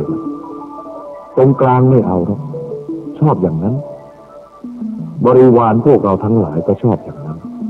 ทั้งญาติโยมทั้งพระทั้งเนรชอบแต่ทำอย่างนั้นไม่รู้จักแก้ไขภายในจิตของเจ้าของไม่รู้จักที่พึ่งแล้วก็โกรธง่ายแล้วก็อยากหลายด้วยทำไมคือคนที่ไม่มีที่พึ่งทางใจอยู่เป็นฆราวาสมีอายุ20 30 40 ปีกำลังแรงดีอยู่พ่อบ้านแม่บ้านทั้งหลายก็พอพูดกันรู้เรื่องกันหน่อยนี่50 ปีขึ้นไปแล้วพูดกันไม่รู้เรื่องเดี๋ยวก็นั่งหันหลังให้กันแม่บ้านพูดไปพ่อบ้านทนไม่ได้พ่อบ้านพูดไปแม่บ้านฟังไม่ได้เลยแยกกันหันหลังให้กัน เลยแตกกันเลย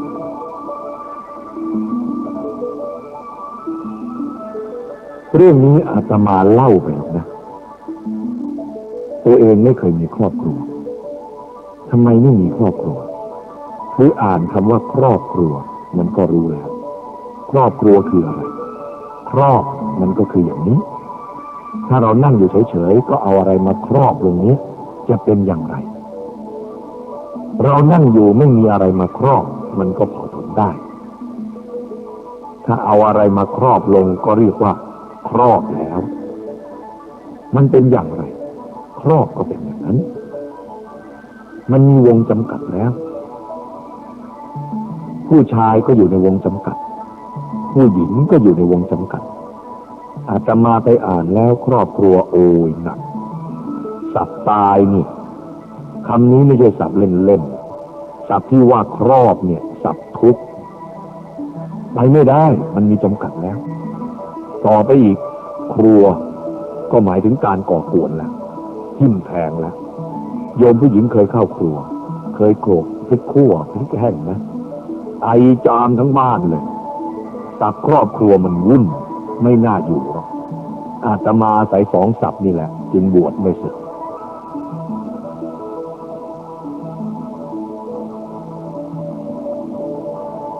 ครอบครัวนี้น่ากลัวขังไว้จะไปไหนก็ไม่ได้ลำบากเรื่องลูกบ้างเรื่องเงินเรื่องทองบ้างสารพัดอย่างอยู่ในนั้นไม่รู้จะไปที่ไหนมันผูกไว้แล้วลูกผู้หญิงก็มีลูกผู้ชายก็มีมันวุ่นวายเถียงกันอยู่นั่นแหละจนตายก็ไม่ต้องไปไหนกันละเจ็บใจขนาดไหนก็ไม่ว่าน้ำตามันไหลออกมาก็ไหลอยู่นั่นแหละน้ำตามันไม่หมดนะโยมครอบครัวนี่ถ้าไม่มีครอบครัวน้ำตามันหมดเป็นถ้ามีครอบครัวน้ำตามันหมดยากหมดไม่ได้โยมเห็นไหมมันบีบออกมาเหมือนบีบอ้อยตาแห้งๆก็บีบออกมาให้เป็นน้ำไหลออกมาไม่รู้มาจากไหนมันเจ็บใจแค้นใจสารพัดอย่างมันเลยทุกข์รวมทุกข์บีบออกมาเป็นน้ำทุกข์อันนี้ให้โยมทั้งหลายเข้าใจ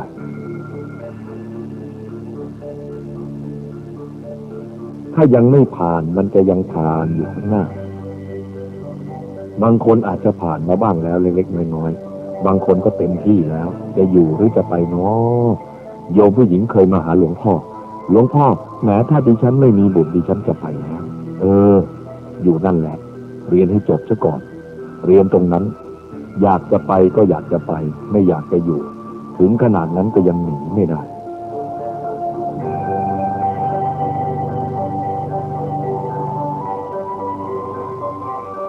วัดป่าพงสร้างกุฏิเล็กๆไว้ตั้ง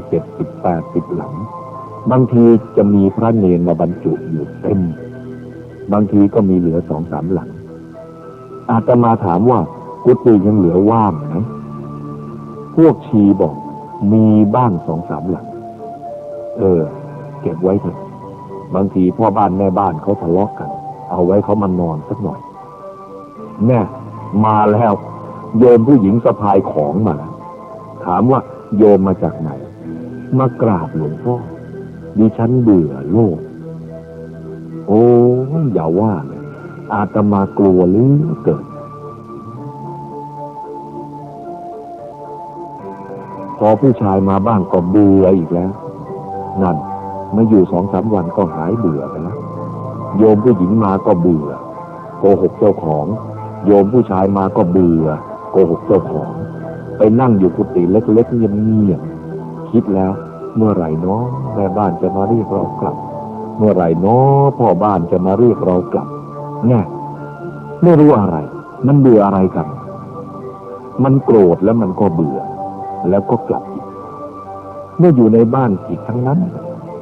พ่อบ้านผิดทั้งนั้นแม่บ้านผิดทั้งนั้นมานั่งภาวนาได้3 วันแม่บ้านเขาถูกเว้ยเรามันผิดพ่อบ้านเขาถูกเราสิผิดมันจะกลับมันจะเปลี่ยนเอาเองของมันอย่างนั้นก็กลับไปเลยทั้งนั้นแหละ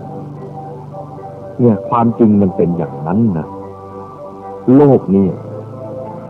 อาตมาจึงไม่วุ่นวายอะไรมันมากรู้ต้นรู้ปลายมาแล้ว ฉะนั้นจึงมาบวชอยู่อย่างนี้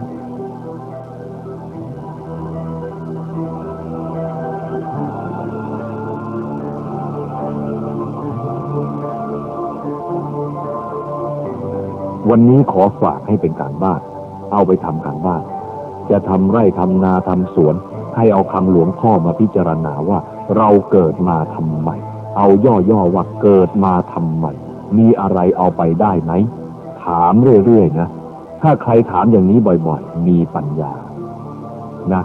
ถ้าใครไม่ถามเจ้าของอย่างนี้โง่ทั้งนั้นแหละเข้าใจไหมบางทีฟังธรรมวันนี้แล้วกลับไปถึงบ้านจะพบเย็นนี้ก็ได้ไม่นานนะมันเกิดขึ้นทุกวันเราฟังธรรมอยู่มันเงียบบางทีมันรออยู่ที่รถเมื่อเราขึ้นรถมันก็ขึ้นรถไปด้วยถึงบ้านมันก็แสดงอาการออกมาอ๋อหลวงพ่อท่านสอนไว้จริงของท่านละมั้งเนี่ยตาไม่ดีไม่เห็นนะเอาล่ะ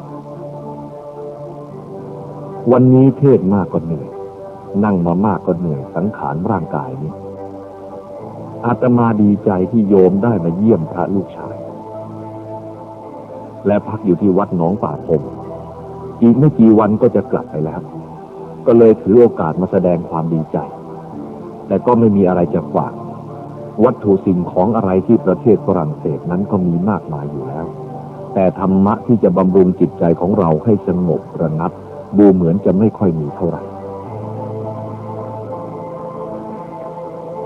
อาตมาไปสังเกตการแล้วเห็นมีแต่เรื่องที่จะทำให้เราวุ่นวายยุ่งยากลำบากตลอดกาลตลอดเวลาเจริญไปด้วยวัตถุหลายอย่างเป็นกามารมณ์มีรูปมีเสียงมีกลิ่นมีรสมีโผฏฐัพพะธรรมารมณ์เป็นที่ยั่วยวนของบุคคลที่ไม่รู้จักธรรมให้มีความวุ่นวายมากฉะนั้นจึงขอฝากธรรมะเพื่อไปปฏิบัติที่ประเทศฝรั่งเศส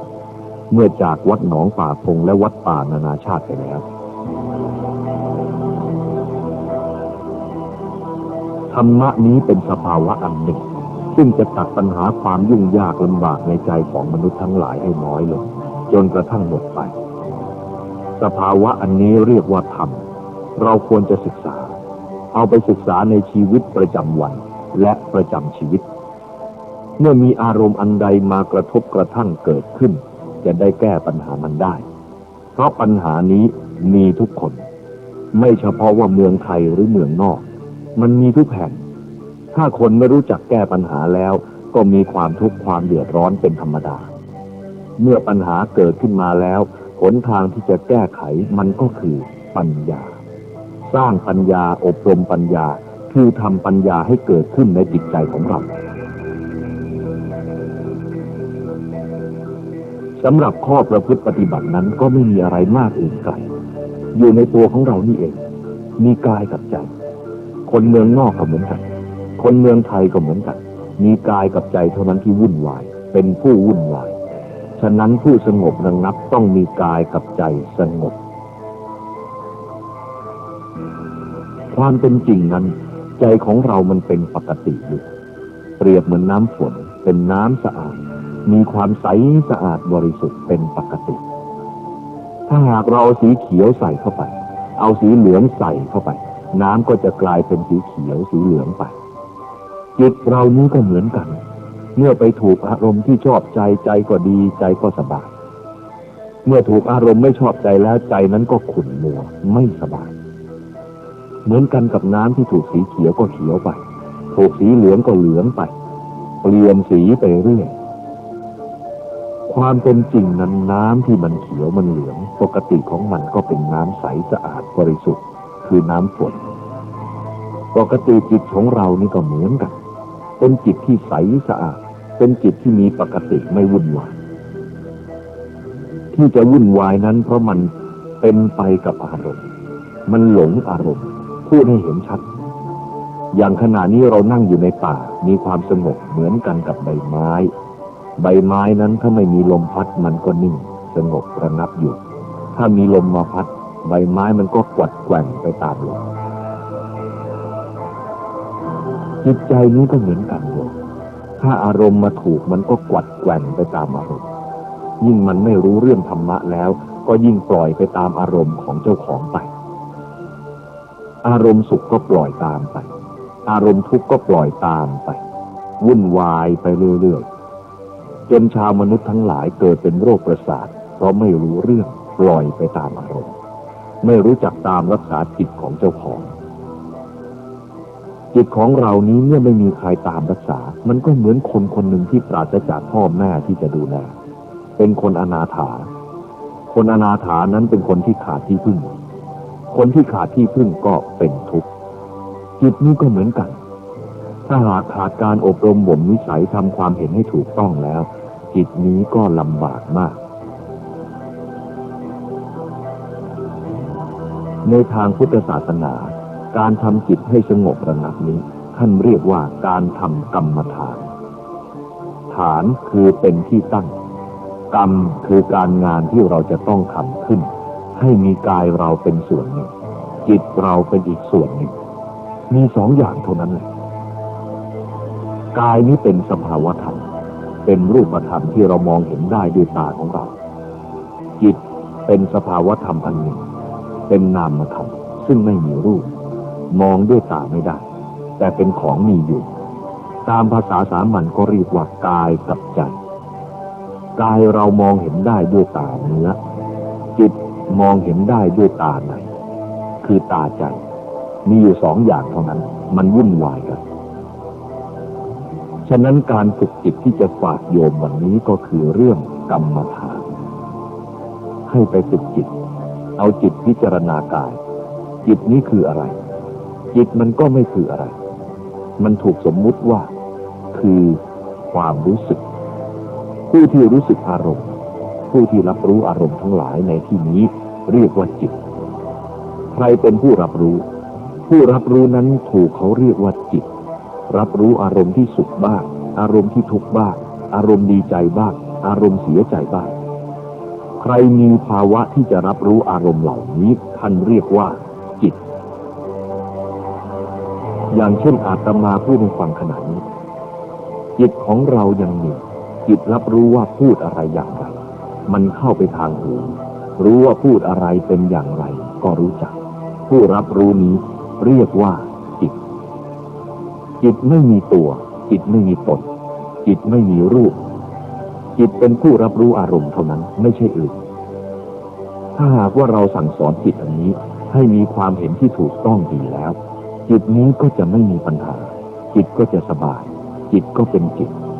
อารมณ์ก็เป็นอารมณ์อารมณ์ไม่เป็นจิตจิตไม่เป็นอารมณ์เราพิจารณาจิตกับอารมณ์นี้ให้เห็นชัดจิตเป็นผู้รับรู้อารมณ์ที่จรเข้ามาจิตกับอารมณ์สองอย่างนี้มากระทบกันเข้าก็เกิดความรู้สึกทางจิตดีบ้างชั่วบ้างร้อนบ้างเย็นบ้างสารพัดอย่างทีนี้เมื่อเราไม่มีปัญญาแก้ไขปัญหาทั้งหลายเหล่านี้ก็ทำจิตของเราให้ยุ่ง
กลางลมก็รู้จักปลายลมก็รู้จัก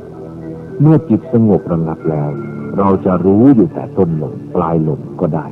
ไม่ต้องตามลงไปเอาแต่ปลายจมูกว่ามันออกมันเข้าจิตเป็นหนึ่งอยู่กับลมหายใจเข้าออกอันเดียวตลอดไป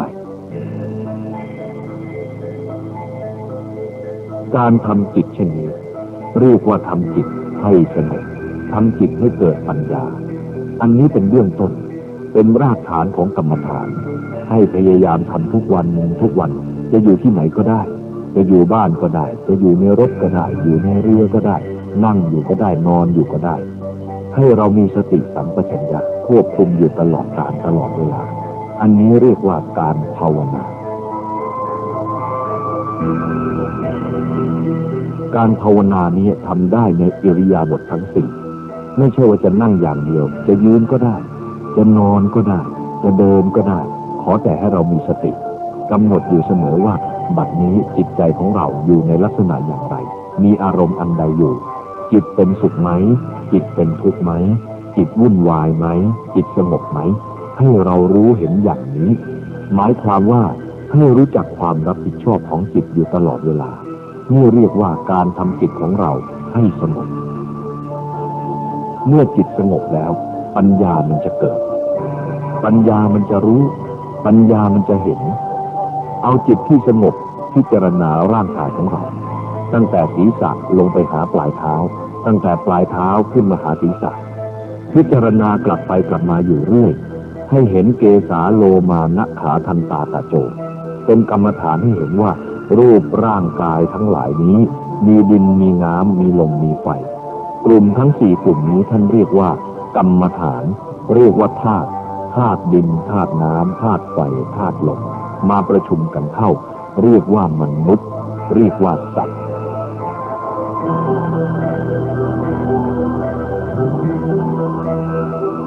พระบรมศาสดาของเราท่านทรงสอนว่าอันนี้สักแต่ว่าธาตุเท่านั้นอวัยวะร่างกายของเราสิ่งที่ข้นแข็งเป็นธาตุดินสิ่งที่มันเหลวไหลเวียนไปในร่างกายท่านเรียกว่าธาตุน้ำลมพัดขึ้นเบื้องบนลงเบื้องต่ำท่านเรียกว่าธาตุลมความร้อนอบอุ่นในร่างกายท่านเรียกว่าธาตุไฟคนใดคนหนึ่งได้แยกออกแล้วมีสี่อย่างนี้เท่านั้นคือมีดินน้ำลมไฟสัตว์ไม่มีมนุษย์ไม่มีไทยไม่มีฝรั่งไม่มีเขมรไม่มียวนไม่มีลาวไม่มีใครมีดินน้ำมีลมไฟเท่านั้นที่เป็นอยู่แล้วสมมุติว่าเป็นบุคคลเป็นสัตว์ขึ้นมาความเป็นจริงไม่มีอะไร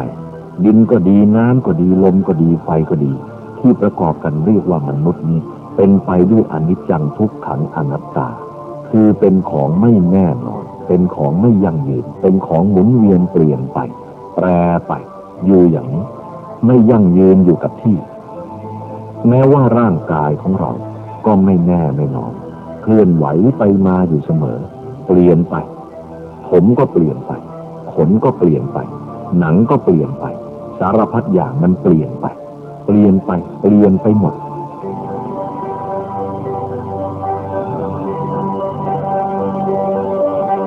จิตใจของเรานี้ก็เหมือนกัน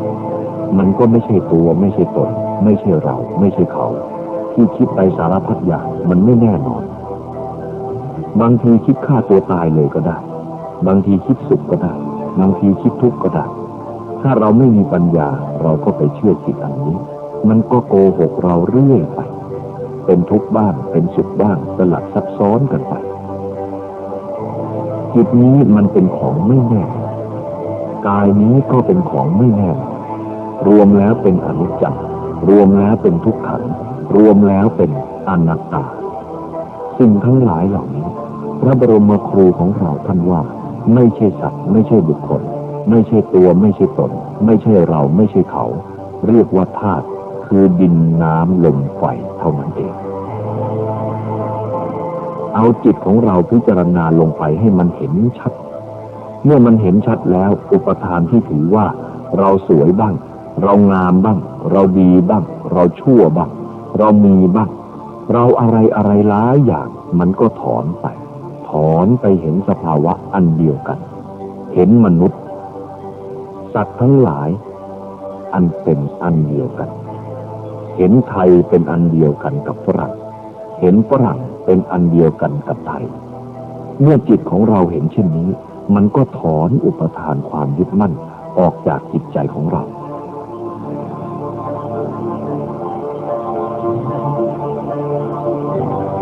เมื่อพิจารณาเห็นอนิจจังทุกขังอนัตตาแล้วมันก็น่าสังเวชถอนอุปทานออกแล้วไม่ได้ไปยึดว่าเป็นตัวว่าเป็นตนว่าเป็นเราว่าเป็นเขาจิตใจเห็นเช่นนี้มันก็เกิดนิพพิทาความเบื่อหน่ายคลายความกำหนัดคือเห็นว่ามันเป็นของไม่เที่ยงเป็นทุกข์เป็นอนัตตาโมหะก็ดีมันก็ลดน้อยถอยลงไปทุกทีผลที่สุดเหลือแต่ธรรมคือจิตนี้เป็นอยู่เท่านั้นนี่เรียกว่าการทำกรรมฐานฉะนั้นจึงขอฝากโยมเอาไปพิจารณาเอาไปศึกษาประจำวันประจำชีวิตเอาไว้เป็นมรดกติดตัวสืบไปโยมเอาไปพิจารณาแล้วใจก็จะสบายใจก็จะไม่วุ่นวายใจก็จะสงบระงับกายวุ่นวายก็ช่างมันใจไม่วุ่นวายเขาวุ่นวายในโลกเราไม่วุ่นวายถึงความวุ่นวายในเมืองนอกมากมายเราก็ไม่วุ่นวายเพราะจิตเราเห็นแล้วเป็นธรรมะแล้วอันนี้เป็นหนทางที่ดีที่ถูกต้องฉะนั้นจงจำคำสอนนี้ไว้ต่อไป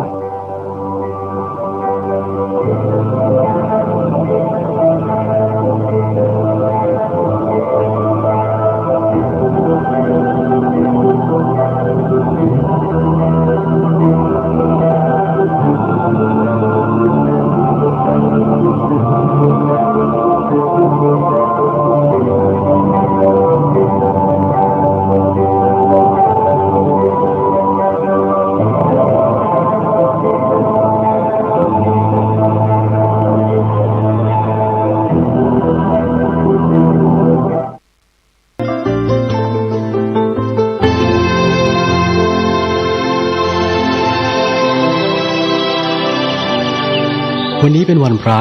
ขอเรียนเชิญพุทธศาสนิกชนทุกท่านมากลั่นจิตให้ใสกลั่นใจให้เป็นบุญด้วยการให้ทานรักษาศีลและเจริญจิตภาวนาน้อมจิตให้เข้าถึงพระรัตนตรัย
เวลา